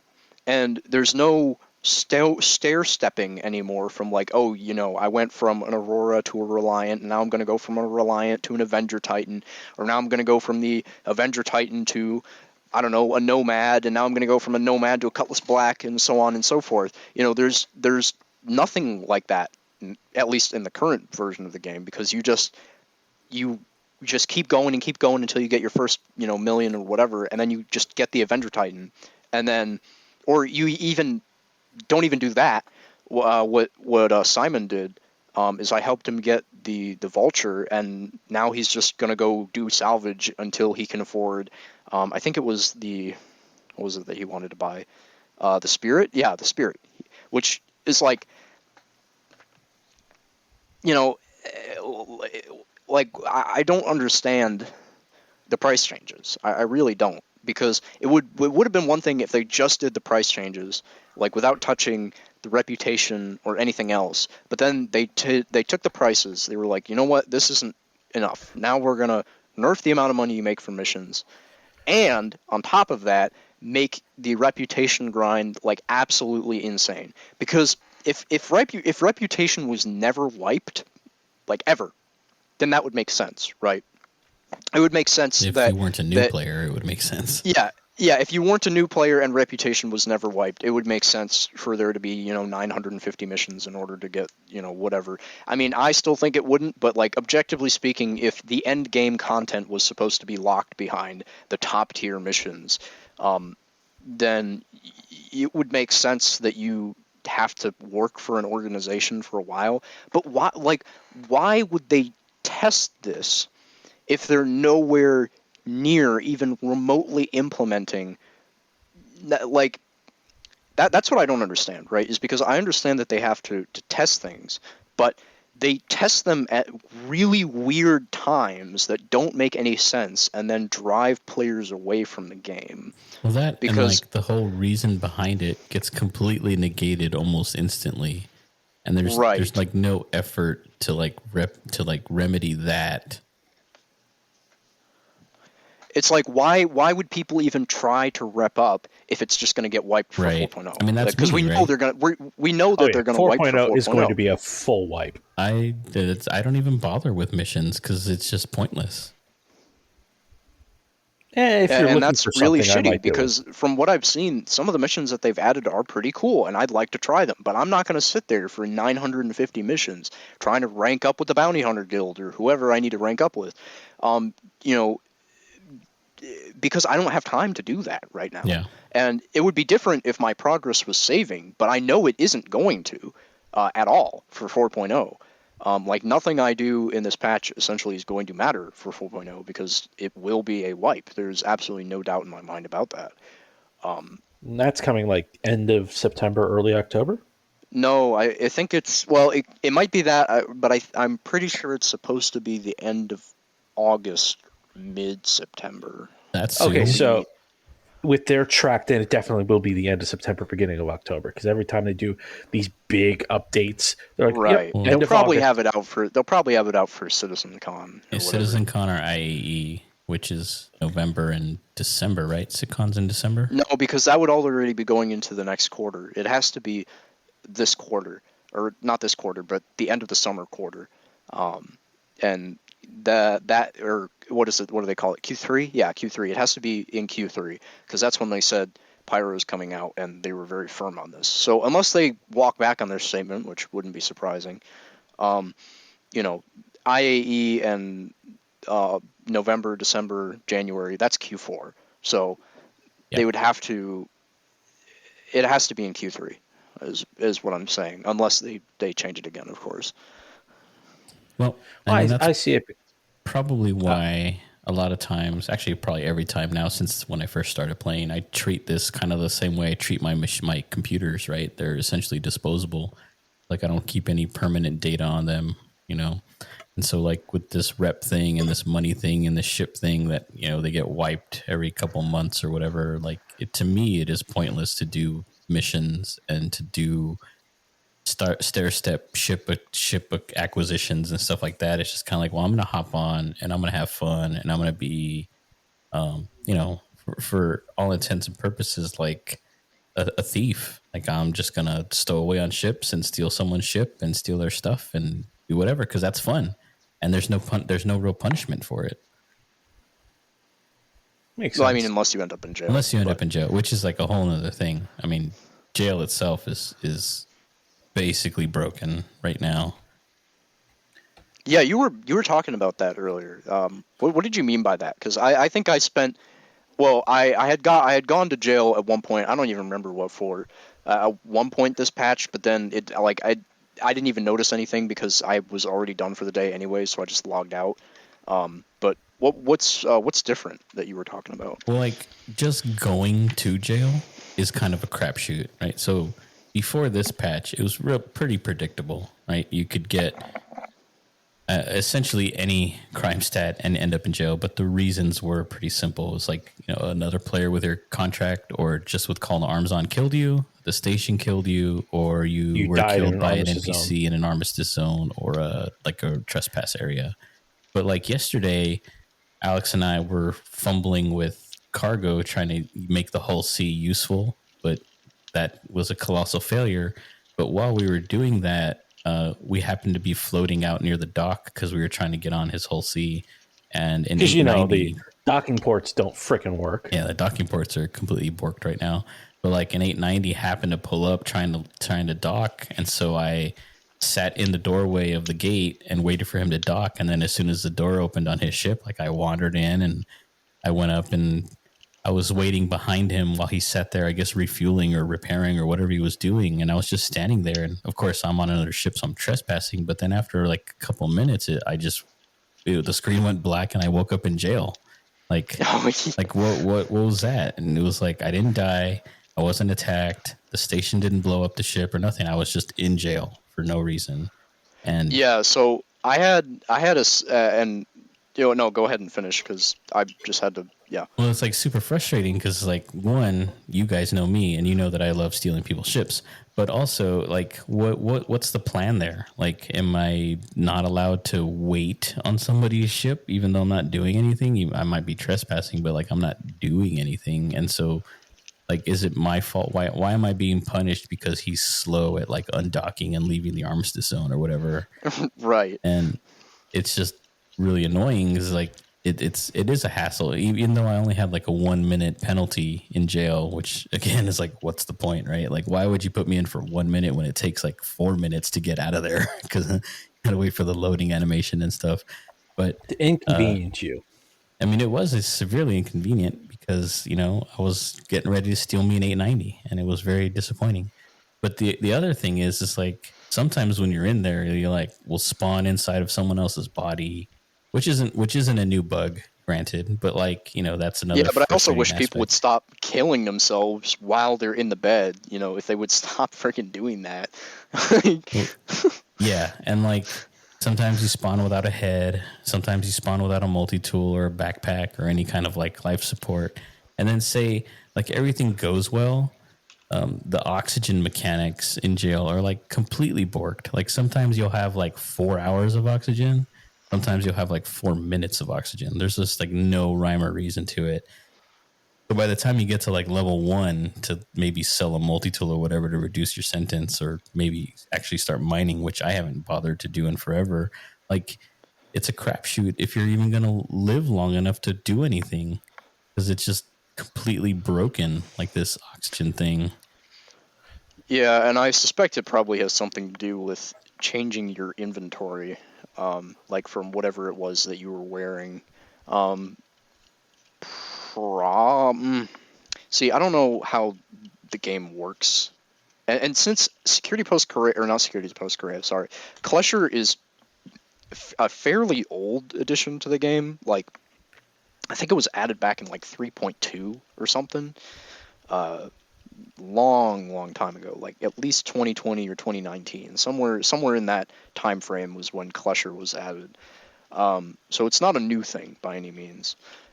And I suspect it probably has something to do with the game forcibly changing your inventory and then like remembering your old one. And I wouldn't be surprised if it was like getting confused with how much O2 you had in your other suit with how much you have in your prison suit or something. Like, there's a whole slew of things that could be going on there. But what I wanted to address specifically was the randomly getting sent to jail. Because you know how now you're quote unquote allowed to surrender yourself to security if they ask you to stop. So I was playing the other day, and I had just quantum traveled to I was playing with Josh, and I had he was down at a ground facility, and I had just quantum traveled to him at the same moment. I think it was Hurston Security rolled up, and they decided to scan me, and of course I couldn't really stop because I had already left. And I arrived at the facility. I was about like halfway down to the the planet's surface, and then boom, I was arrested. I was like, really? Because I was just granted, yes, I didn't stop for the inspection, but usually you're just supposed to receive a fine. Yeah. And so I guess what must have happened is, and this is my best guess, is since your engines turn off when you're in quantum travel, perhaps the NPC somehow saw that flag as me surrendering and then arrested me, even though I hadn't powered down the rest of my ship. Yeah, Like that's the only thing I can think of that that kind would of have makes caused sense. that to happen. Because your engines do turn off automatically when you're in quantum travel. So I don't know, but still, like the fact that they could just yoink me from however 100 kilometers, Yeah, 100,000 thousands of kilometers away. kilometers away. Yeah, is a little bit nonsensical. Because like I was gone, dude. I was nowhere near that guy. Yeah, And I guess the game, instead of instantly arresting me, let me get through my quantum travel cycle and was like, I was minding my business and then just decided to pick me up. But it's like the same thing. Like perhaps what happened with you, maybe that guy like logged out right then and there from that seat in the 890. Like maybe he didn't even store it, and maybe you just got instantly teleported. Like, I don't know. It's not like these things are really communicated to you. Like, yeah. I mean, they try. There's like this placeholder text on the spawn screen that's usually wrong or just missing data. So there was like a message on the bottom will show like /%T, things like that, trespassing where or maybe whatever. that kind of stuff is supposed to be. But yeah, it's just some weird sort of like middle glitch that happens where you just randomly will get put in jail, and it's so unpredictable. It like forces you to kind of be less lawless, which for me is hard to do. And I'm sure maybe a lot of people just never experience that, but for me, it's really put a damper on like the way that I like to play the game. Yeah, I feel that really because like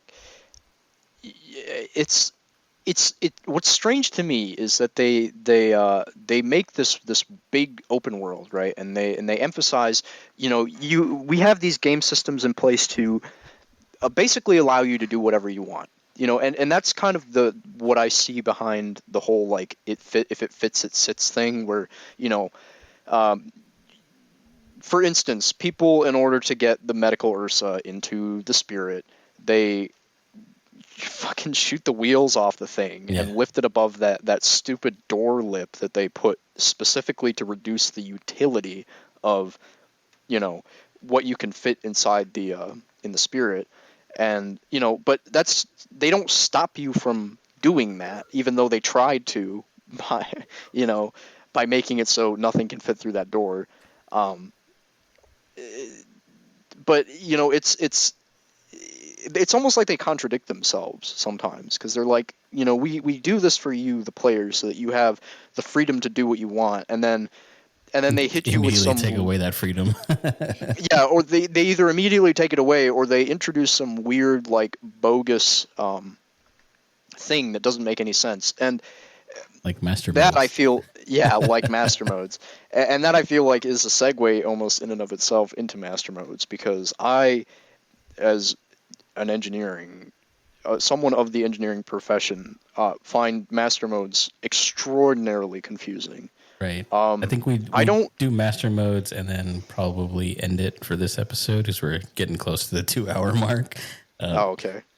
Has anyone even tuned in at all? I doubt it. We'll find out. Maybe. I So, I was looking at the people thing, and so your, I guess, perspective on master modes, like for me, I don't get it at all. Like I don't see the benefit, and the only thing that I've seen regarding benefit is like anti-jousting procedures, but it essentially just made the jousting worse because that's like your only option besides just sitting in front of each other, and whoever has the most hull HP or DPS wins. right. And like I feel also I also feel like master modes was geared more towards people who don't use mouse and keyboard. Like I don't I don't care enough to go out and get a stick and like a track IR and all this other stuff. But it feels like a lot of these changes that they've made are specifically for these people who are so sweaty at the game that they have to go out and spend $1,200 on a flight rig setup, for this game. You just alienated like half our group. Yeah. Yeah. And you hear the comment section now just lit up. Yeah, but not everybody either A has the time or wherewithal to do that, nor do people have the money Or the to do that. desire. Like, why? Or yeah, just like because this is one of the few space games that I feel the mouse and keyboard controls are actually really solid, and that they have not up until this point prevented me from playing the game how I want to play it. Now, granted, you could say all sort of things like, oh, well, you're supposed to play the game this way, or you're supposed to play the game that way, but it doesn't, like, what matters is how much control do you have over your ship, right? Because and I'm gonna use my car as an analog for this, right? Because I go out, I buy a car, I drive a car every day, pretty much. And if I so chose, I could steer hard left on the highway and go careening off. Like, I don't, obviously, but if I Oh, so you don't chose let to those do that, intrusive thoughts win? no, Yeah. no, but if I so chose to do that, I could, and the car would respond exactly the way I expect it to because I know how that car drives, right? Now, the up until master modes, every single ship in this game had a very distinct personality in terms of flight characteristics for me. So now I don't really mind too much what they've done to the flight models and the flight tuning because they largely feel the same. What doesn't feel the same is the changes, or not even feel the same, just what doesn't feel functional is the new targeting system. I absolutely hate it.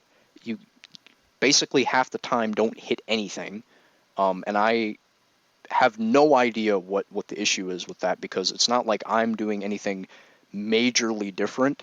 I just, for some reason, I can't land shots, and I don't know what the issue is. I don't know if it's because the target marker is fading now, like it's not a constant thing that's on your screen that shows the direction that the other ship is moving. It's like some really weird obscure key binding that you have to like turn on and off now. But even with it turned on, like, why is that something I have to turn on individually for every ship? Why isn't it an option in my, like, overall HUD? So the targeting is just terrible, in my opinion. I don't know why they changed it. Everything is huge now, and it's really hard to differentiate what you have targeted and how many different targets are in the area. Who's behind you, especially, is really important, and it's really confusing, and I hate it. Now, but in terms of master modes, the handling of the ships that bothers me is that you don't maintain inertia. It is a fundamental physics principle that just goes straight out the window. No, you just switch to SCM mode and you get free braking down to like half your speed. Mm-hmm. Yeah. So if I'm going 500 meters a second and I switch to standard control mode, and it, instead of instantly slowing down, like, I understand why they're really trying to clamp the speed so that people only have combat engagements in this very specific speed. But I've said this before to both you, Mike, and Alex privately, is that really what they should have done is they really should have just thrown master modes out the window and had a soft cap on speed instead of a hard cap like they do currently. And what I mean by that is weapons should have severe accuracy debuffs if you're trying to dogfight above a certain speed. So if they wanted max combat speed to be, it seems like 250 meters per second, seems to be any given ship. Yeah, that seems to be the standard for most things, is 250 meters per second, and then you can boost above that for a specific amount of time. I don't mind the boost changes. Having a lot of boost that you can use that recharges a little bit slower, but with a lot of boost, and being able to manage that, I don't mind that part of master modes. I don't even mind the speed changes in master modes. What bothers me is as I said, the inertia and momentum being completely thrown out the window. Because if I want to backstrafe at the same speed I was going forward, and I specifically tell my ship to not do that, to not try and slow me down, it'll still do it anyways. And I don't like having that hard limit on, what my ship can do, because, especially, like, if I knew ahead of time, if they were intending to make it so you could modify your ship and remove safety restrictions like that, then I wouldn't have that much of a problem with it. But what they really seem to be focusing on is that you must play within these confines, and there's absolutely nothing you can do about it. And I don't like that. It would be like if you bought a car straight from the dealership and were driving it without, any abnormal things, any nothing unexpected, just a normal average driving experience that you expected and you bought and paid for. And then all of a sudden, the dealership somehow got a software update onto your car that limited your max speed to 60 miles an hour. I'd be pissed. I'd be livid. I'm not somebody who fucking speeds, really. Like, probably the fastest I've gone on the interstate is like 80 miles an hour, but that's 80 in a 70, right? So 10 over, not great, but my point being that taking away your freedom of choice to use the machine in the way that it was intended to be used originally, it kind of like how when they what was that ship that they changed fundamentally? Like, they advertised it one way, and then it was completely not what people were. Oh, not including the Ares, because we know what happened to the Ares. Well, the Ares was a surprise. I don't know. The only one I could think of was the Corsair. that it. No, but there was one. I don't know if it was the Ares. There was one ship in particular that I'm thinking of that people were goaded into buying and promised that it was going to be like this great thing, only for it to basically come out as a wet fart. And it might have been It the was. Ares. I mean, are you thinking of the Antares, the other Scorpion? Oh, the other Scorpius, maybe. Scorpius. That might have been one of them. But there have been a couple of ships like that where they've sold them as, the end all be all solution to XYZ problem. And then there's that uniqueness is suddenly just taken away from them. Or the fuel scoops. That's what it was. The fuel scoops. Because and the the MSR, Carrack? yeah, the MSR, the 890, the Carrack, a lot of the smaller ships like Every Origin ship, basically. Yeah, every Origin ship, the 400i, the 300 series, the 100 series, all have these active intake refineries on them to recover hydrogen fuel while flying. And they were just like, you know what? We're removing the fuel scoops from all of the ships in game because we want refueling to be more necessary. Like, what? Huh? So you took a fundamental aspect of, what you sold the MSR for, like a core fundamental aspect, which is self-reliance, not needing to rely on anybody to at least refuel hydrogen. Obviously, you'd still need to get quantum fuel from somewhere, but not hydrogen fuel. And you just took that and completely threw it out the window. So now you've taken a product that, and granted, I understand it's a digital product, but in the EU, people still have a right to get what they thought they were buying, at least, and other countries too. But I mean, the U.S. is a whole other kettle of fish. But they basically took that fundamental thing. Something I'm more than certain that at least like a few hundred people, if not a few thousand, probably bought the MSR for that reason. And they just threw it out the window. They're like, you know what? This special feature for the MSR, gone. Completely obliterated for balancing purposes. And it's not even overpowered. It's like, because you still can't get anywhere without quantum fuel. So you have to still get quantum fuel from somewhere. Like the best you can do is really slow sublight flight with hydrogen only. And yeah, you can get around like some planetary locations, but you can't go really anywhere meaningful in any meaningful amount of time. So the whole I largely view master modes as taking away a good thing that was already there and just making it worse. Like, master modes wasn't something like new updates should be things that people are able to get excited about and look forward to, right? And I just was not excited about master modes at all. Largely the changes I don't entirely hate, but I think you should still be able to deploy flares in nav mode. The fact that you can't deploy countermeasures is asininely stupid to Or me. even access your tractor beam turrets. Yeah, or you just get kicked out of a turret completely. Yeah, and that pisses me off too. Like, one thing is not being able to shoot a turret while in nav mode. Okay, whatever. I get it. You're trying to explain it in the lore. Whatever. Okay, I get it. But just kicking people out of the turret, like the remote turrets, so annoying, especially when you have to like fumble around with the little buttons and stuff and like looking for the button, like, oh, where do I click the remote turret enter, and and then it takes you another like 40 seconds just to get back into the turret. It's ridiculous. I like I said, I just I don't get why it even exists. Like, the way they sold it originally, at least the way I recall it, was like there would be these performance changes that happen based on like what you wanted to do. And it makes sense when they said it like that. It's like, if I don't want to engage in a fight, I want to be able to run away, right? Like, not everybody is forced into PvP the way it's always been. It's kind of like you have this choice. Like, I've been attacked. I can divert energy to this thing, which in this case, I guess would be like a lower usage of the quantum drive, and utilize that energy to push me faster away.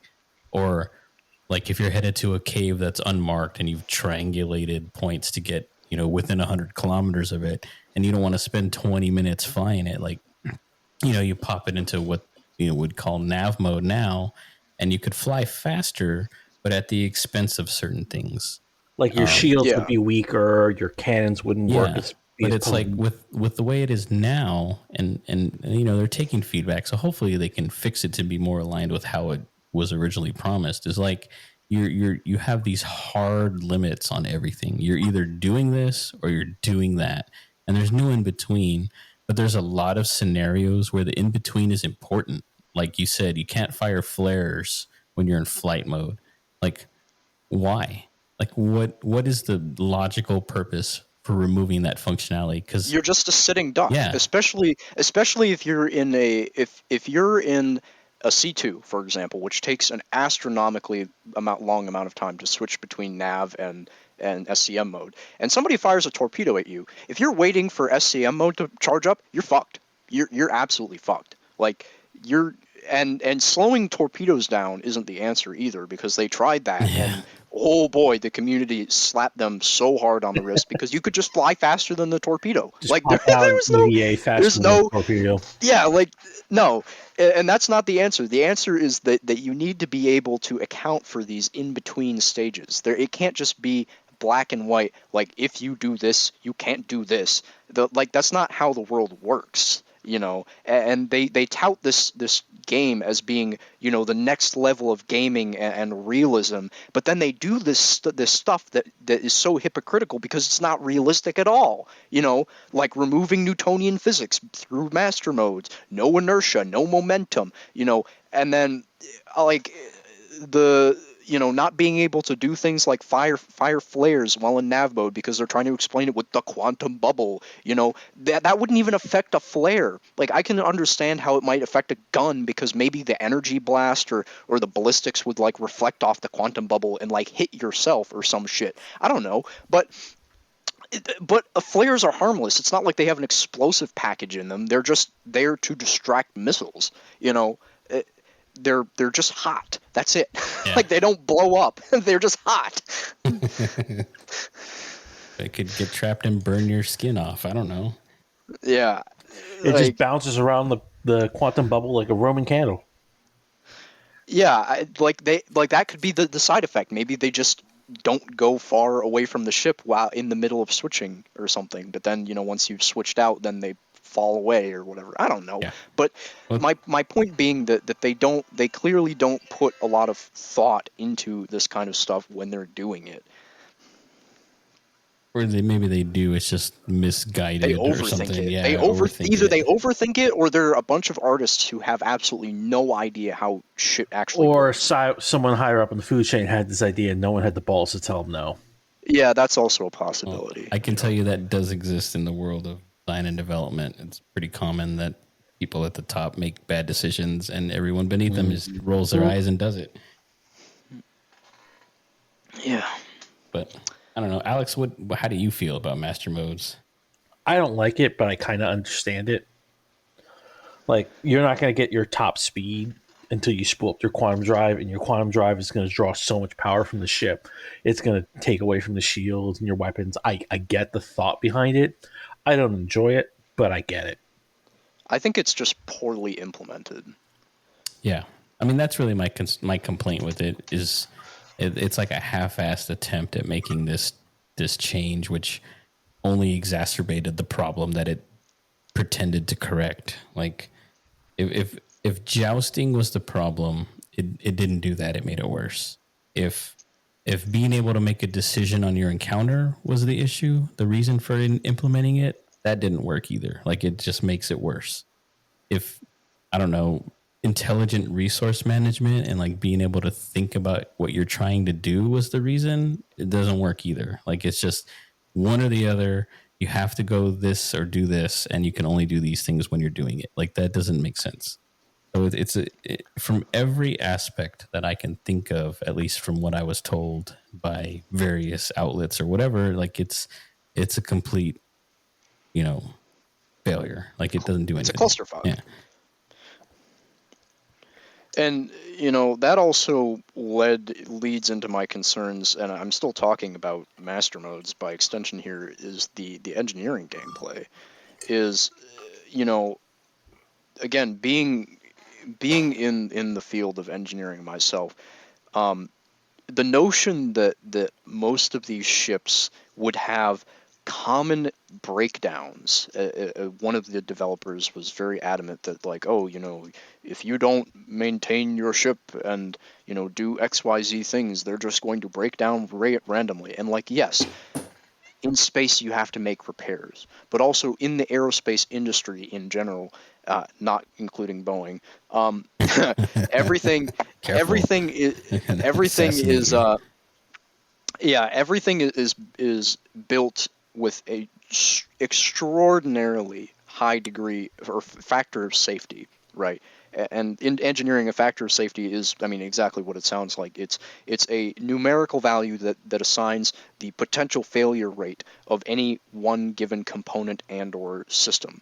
So it's even more intensive in submarine design, because if you have one bolt fail on a submarine, especially a really really critical bolt like a hull bolt, it could lead to the whole sub imploding. So, you know, the especially in that instance, like, space is a little bit easier comparatively to design for, because You only the have ship just has one to hold atmosphere, itself. basically. Yeah, you just have to hold it together and then protect it from the elements. But underwater, it's like you have to survive like 10,000 atmospheres, or Mm-hmm.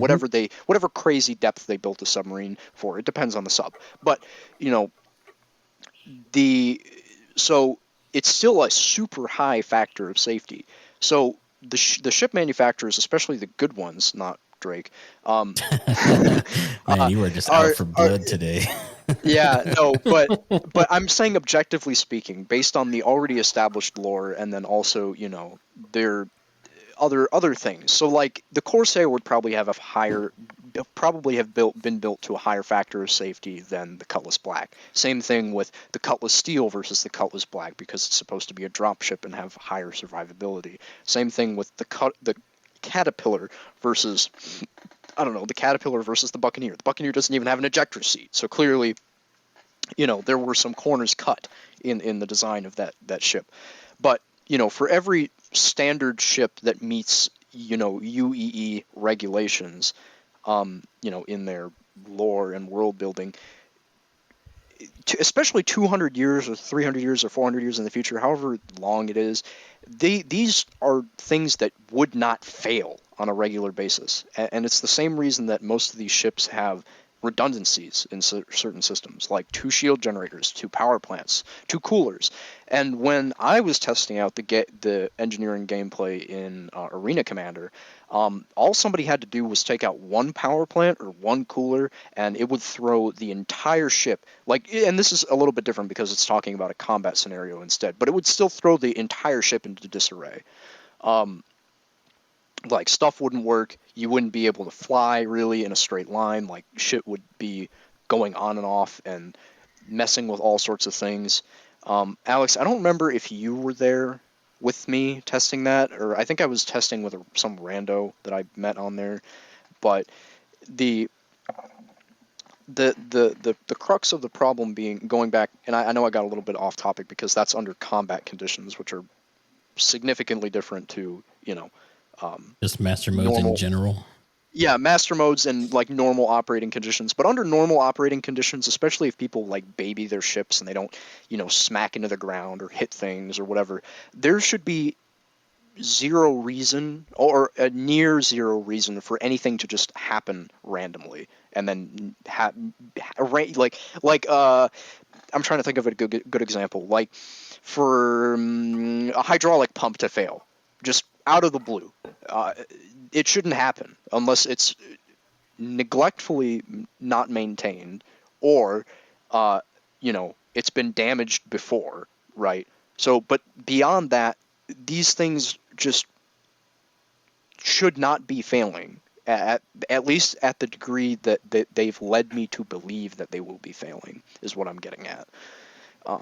Well, That's why I really want more clarification from it on their part, because I've gone as far as DMing one of the devs on Discord with my concerns. Like, not spamming him, I just sent him one Totally DM that spammed them. outlined.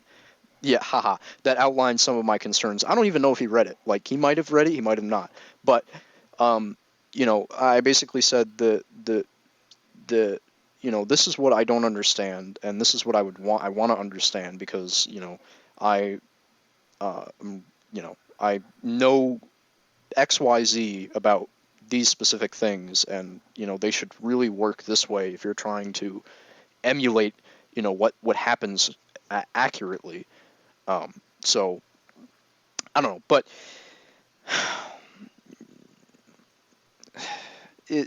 the master modes, and I feel like master modes, if it doesn't get addressed to the degree that you've especially referred to, Mike, I feel like it will only make the engineering gameplay worse.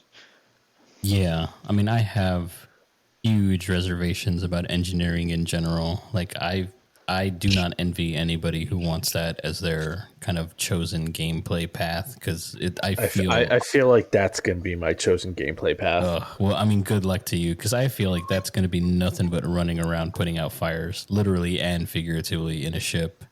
Like it doesn't to me it doesn't sound fun at all. It's like running from a console to a door to a this and to that and replacing fuses and stuff. Like that might sound cool to a lot of people, but to me it just sounds like this endless problem solving thing, like Chore. It's a repetitive chore. chore. Yeah, that's a good way to put it. It's a chore. Like, because no matter how much some people may try to defend this game as not being a video game, they're like, oh, it's a Second Life. Oh, it's a video game. There is no point where a video game transcends being a video game to a Second Life or reality or whatever. This just does not happen. This isn't Ready Player One. We're not living in 2077. This isn't Cyberpunk in the deep web, and with no, like, think about it for a minute. This is an escape from reality. It's designed to be its own thing, yes, and be kind of like its own reality, because they have their own version of Top Gear with the IAE, like Jack McCleary or whatever, but it's still a video game. And something that I liked that Gabe Newell said, specifically, is I'd have to find the exact quote, but it was something along the lines of, video games don't always have to be realistic, or sometimes they should just be fun, Yeah. or like they should focus on being fun. Yeah, and that kind of happens because we have, Wonka Vaders, and what I can only assume are these gear blockers that are just going to manifest things onto you and stuff like that. But then we have these like too realistic things like engineering, where it just makes the game not fun and turn into nothing but work. Yeah, this is the quote. He said, I have never thought to myself that realism is fun, especially in the context of video games. I agree with you that realism has a place in terms of graphics, sound, etc. But, and then this, I can't find the rest of the quote, but then he says something along the lines of that there needs to be a kind of a balance between fun and realism. Yeah, and I don't know, like I feel like there's an area in between the two that there's room for going one way or the other. But I feel like sometimes Star Citizen just kind of goes too far and it's just too real. But yeah, or not real enough. Or not like real the enough. problem that I have with master modes, right, is, and it's not everything. It's just certain things with it that are fundamentally wrong and idiotic, in my opinion, and in many people's opinion. But it's neither realistic nor fun. So they can't claim that they made the changes, the master mode changes, to be more realistic, because that's entirely false. It's completely fictional, the scenarios that they've created. And they can't claim that they've done these changes for it to be more fun, because it's not fun. Yeah, it's even less fun than it used to be. Yeah.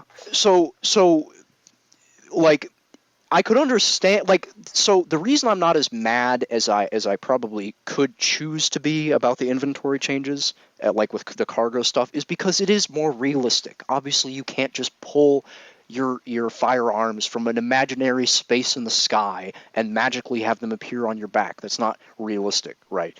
Now, would it be more fun if you could quickly continue to move inventories as the way that you have been able to? Yeah, it would be more fun. It would be more time efficient. It would be more convenient. But,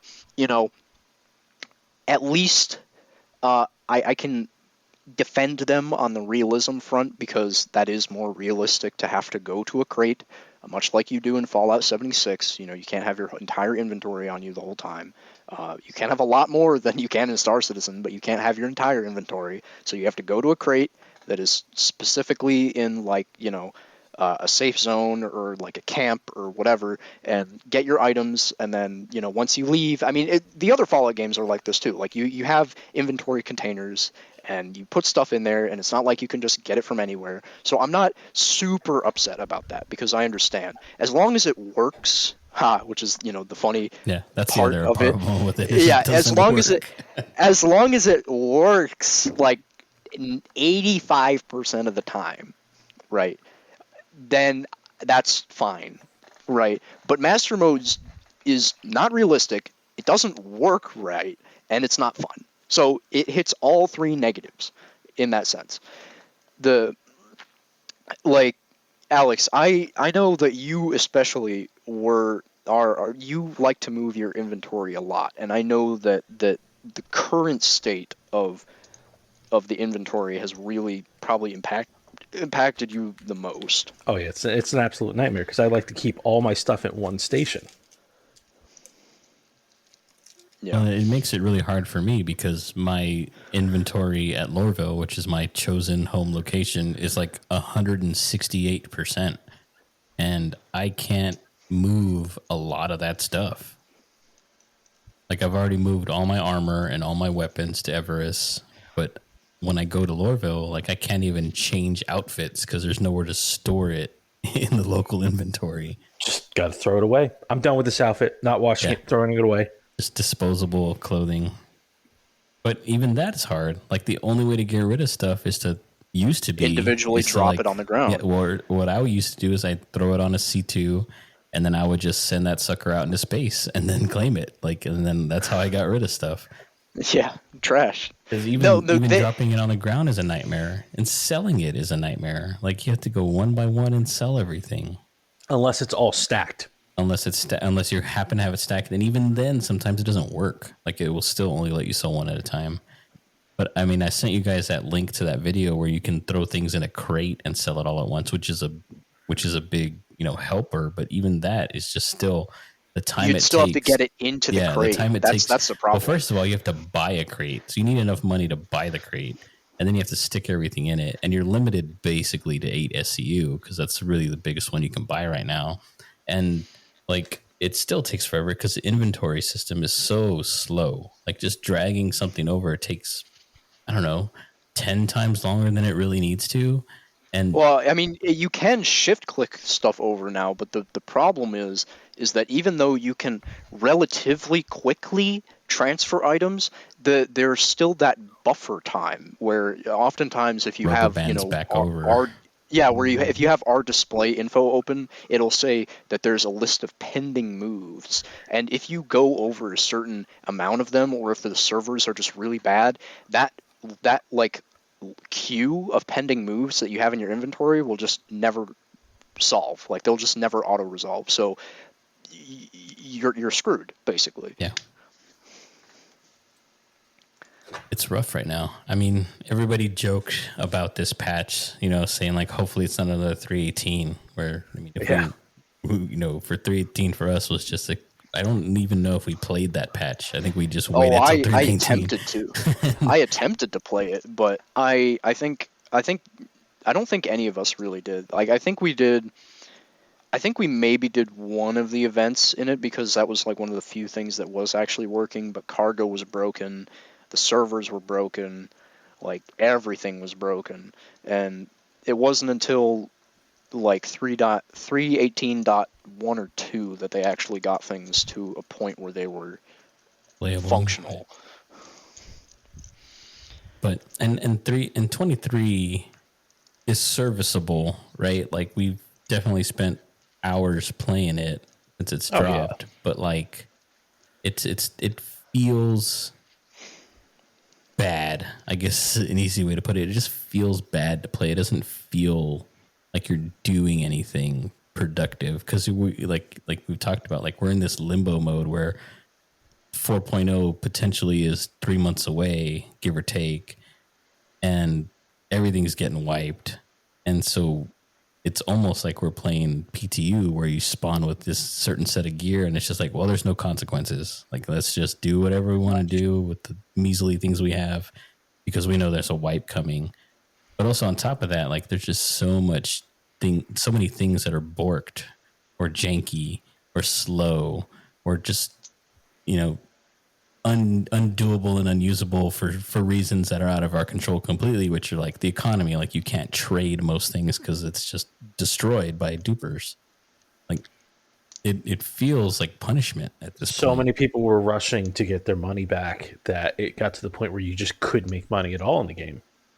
Yeah, and it was just a huge problem for any career besides, I don't know, maybe box missions has been severely affected by this because combat sucks, cargo is undoable, salvage is pointless because you can't sell what you're salvaging, and then all the other careers like refueling or whatever and mining are pointless too because you can never get either you can't get the people to do it or the people you need in order to actually do that career, or mining suffers the same problem as salvage where, like, again, all the factories are full up with people who have found out how to dupe, unprocessed minerals or whatever. And then the problem with selling those things to stations is just the same thing. So like everything, you can't do anything to make money in this game right now. Yeah. Like I don't understand what the sort of data they are expecting to gain from all these price changes, because that's what they said this was, right?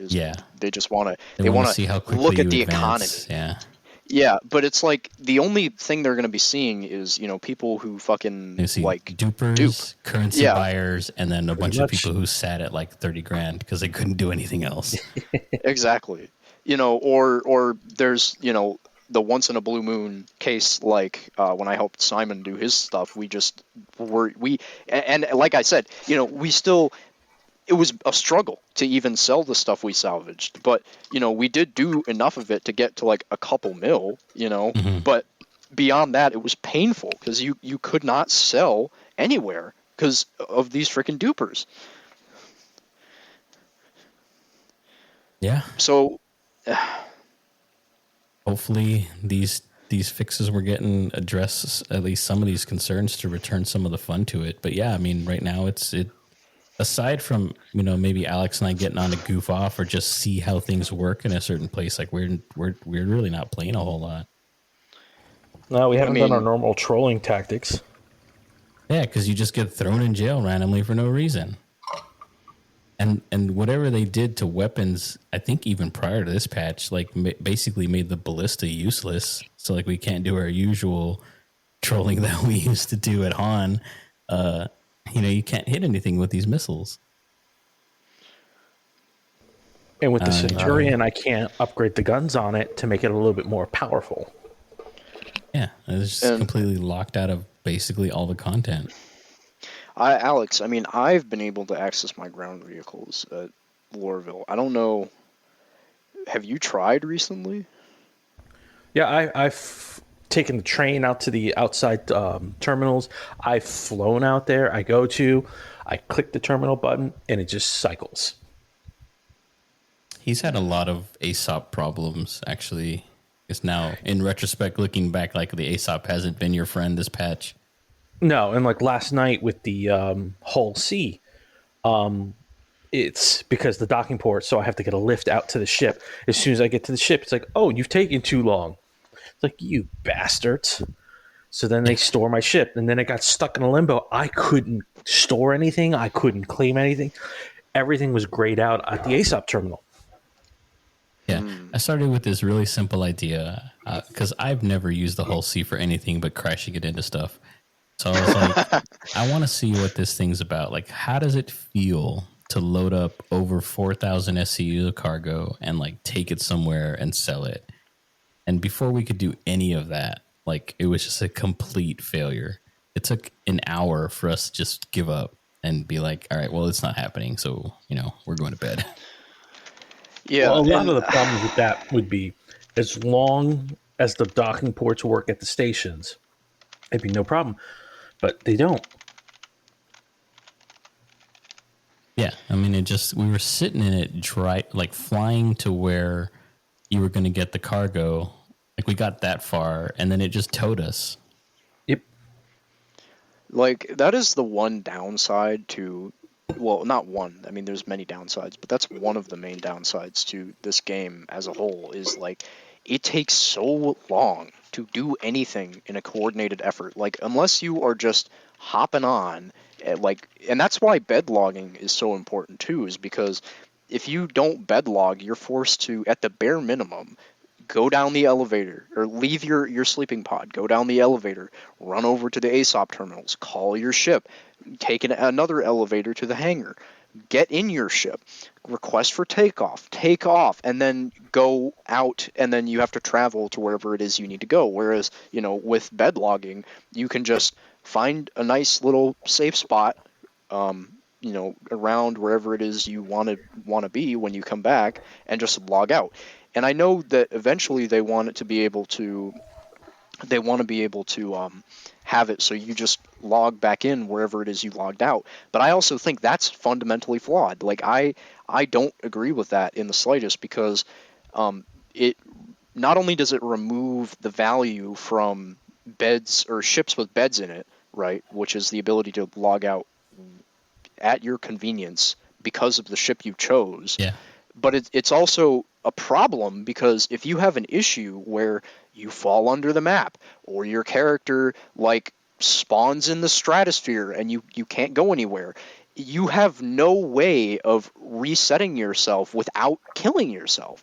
And if I thought that was the whole point, like they want to make death a punishment, so you're supposed to avoid killing yourself, and you can't.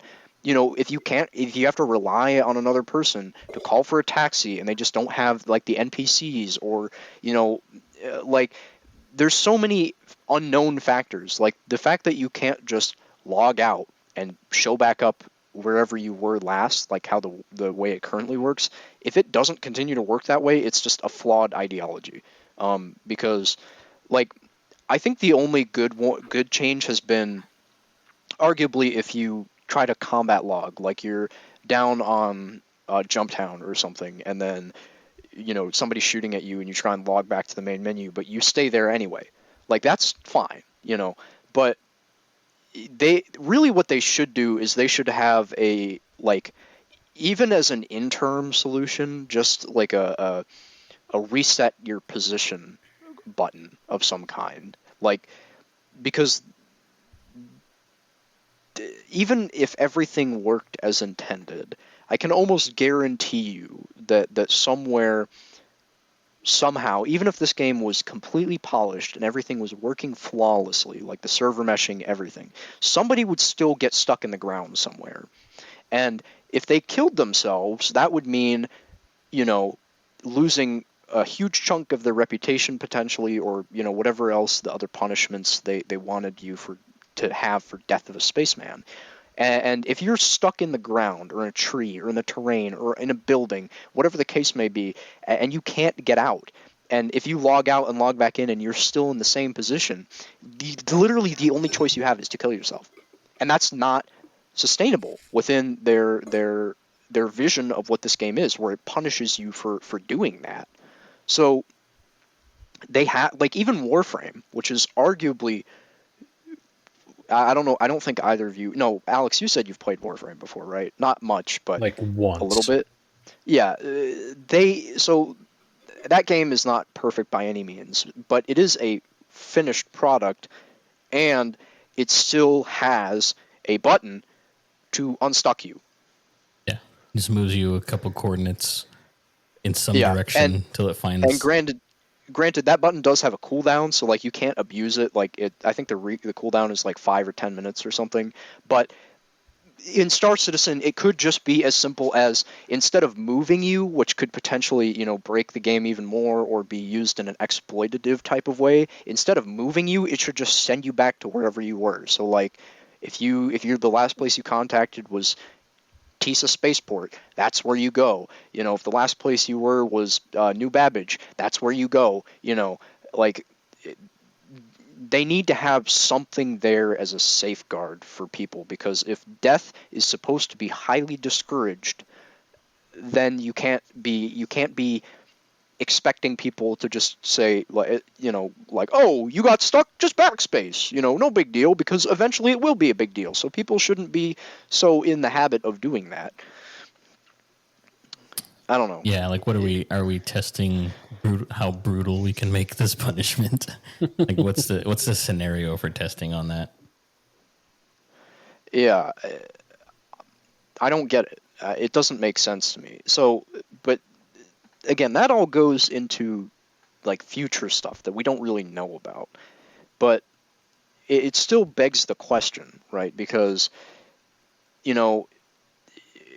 if they do eventually end up deciding that you're just going to log back in where you log out, I don't think, like, again, not only does that detract from the importance of ships with beds, but I think it was Space Tomato or somebody talk about it. But they said if you don't have a ship with a bed, maybe instead what they could do is you have to bring like a sleeping bag in order to log out wherever you want. Like a little bedroll. Yeah, like even if you had a ship that doesn't have a bed, like you could still bring a bedroll and like put it on the floor and then log out there. But it would take up like your utility gadget slot on your inventory, and maybe it's like super heavy, so you'd run super slow if you were carrying it with you. But that could be an option for people who have like a Pisces or something. Like they're like, whew, I just got done with a long day of saving civilians in my medical Pisces, and maybe they'd make it eventually so you can log out in a med bed. I don't know, but That'd be nice. What would be more likely is probably, in this scenario, they would take out their bedroll from the overhead compartment or whatever, and lie it out on the floor, and then they could log out in their bed, because if they did it normally, then they wouldn't get the benefit of being able to log out in a bed. And then that would be like a real and tangible consideration that you would have to make, is like, I need to do this long trek in Pyro. Do I take this ship that's better qualified to deliver the stuff that I want to deliver, or do I take this one that's like slightly less qualified, but it has the convenience of a bed so that I can bring more armor and weapons and storage? It's stuff like that you could, like, how are you going to prepare? And that, I feel like, is a lot better than just saying like, oh, the player just logs back in wherever they logged out, because as I already said, there's a lot of potential issues that could arise with that. Yeah, and also just sometimes after you've been playing for 4 or 6 hours, like you don't want to go back to a station to log out and stuff. It would just because it might take you 20 minutes to get back to the station. Because that's another problem, and that's granted. You actually get there in one piece. Don't get stopped in quantum. Don't get interdicted. Don't randomly blow up. Like there's just so many other factors that it just hit invisible asteroids. Yeah. In quote unquote invisible asteroids. There's so much to do, and then the time punishment for that after a long session is just so daunting that even sometimes I'll just alt F4, like I'll just close out and be like, well, I'll wake up somewhere. Wait, Chris Roberts is in my in game right now. Yeah, right. I know, but they have a different, unless they somehow figured out a way to change the fucking chat marker. It says CIG. So I don't know. That's wild. Yeah. Well, I think because you know how it says global next to everyone's name. Yeah. Instead, it says CIG next to this guy's name. And it says Chris Roberts. So I mean, it might be. All right. Well, I think that's a good ending point for this episode. I think the plan is to do this every Monday, record every Monday, and release on Wednesdays. So As of right now, I want to thank everybody for joining us today. Thanks to my co-hosts Alex and Sean, and hopefully we'll see you next week for another episode of the Heroes of Han. See you. Stay frosty. Later, kids.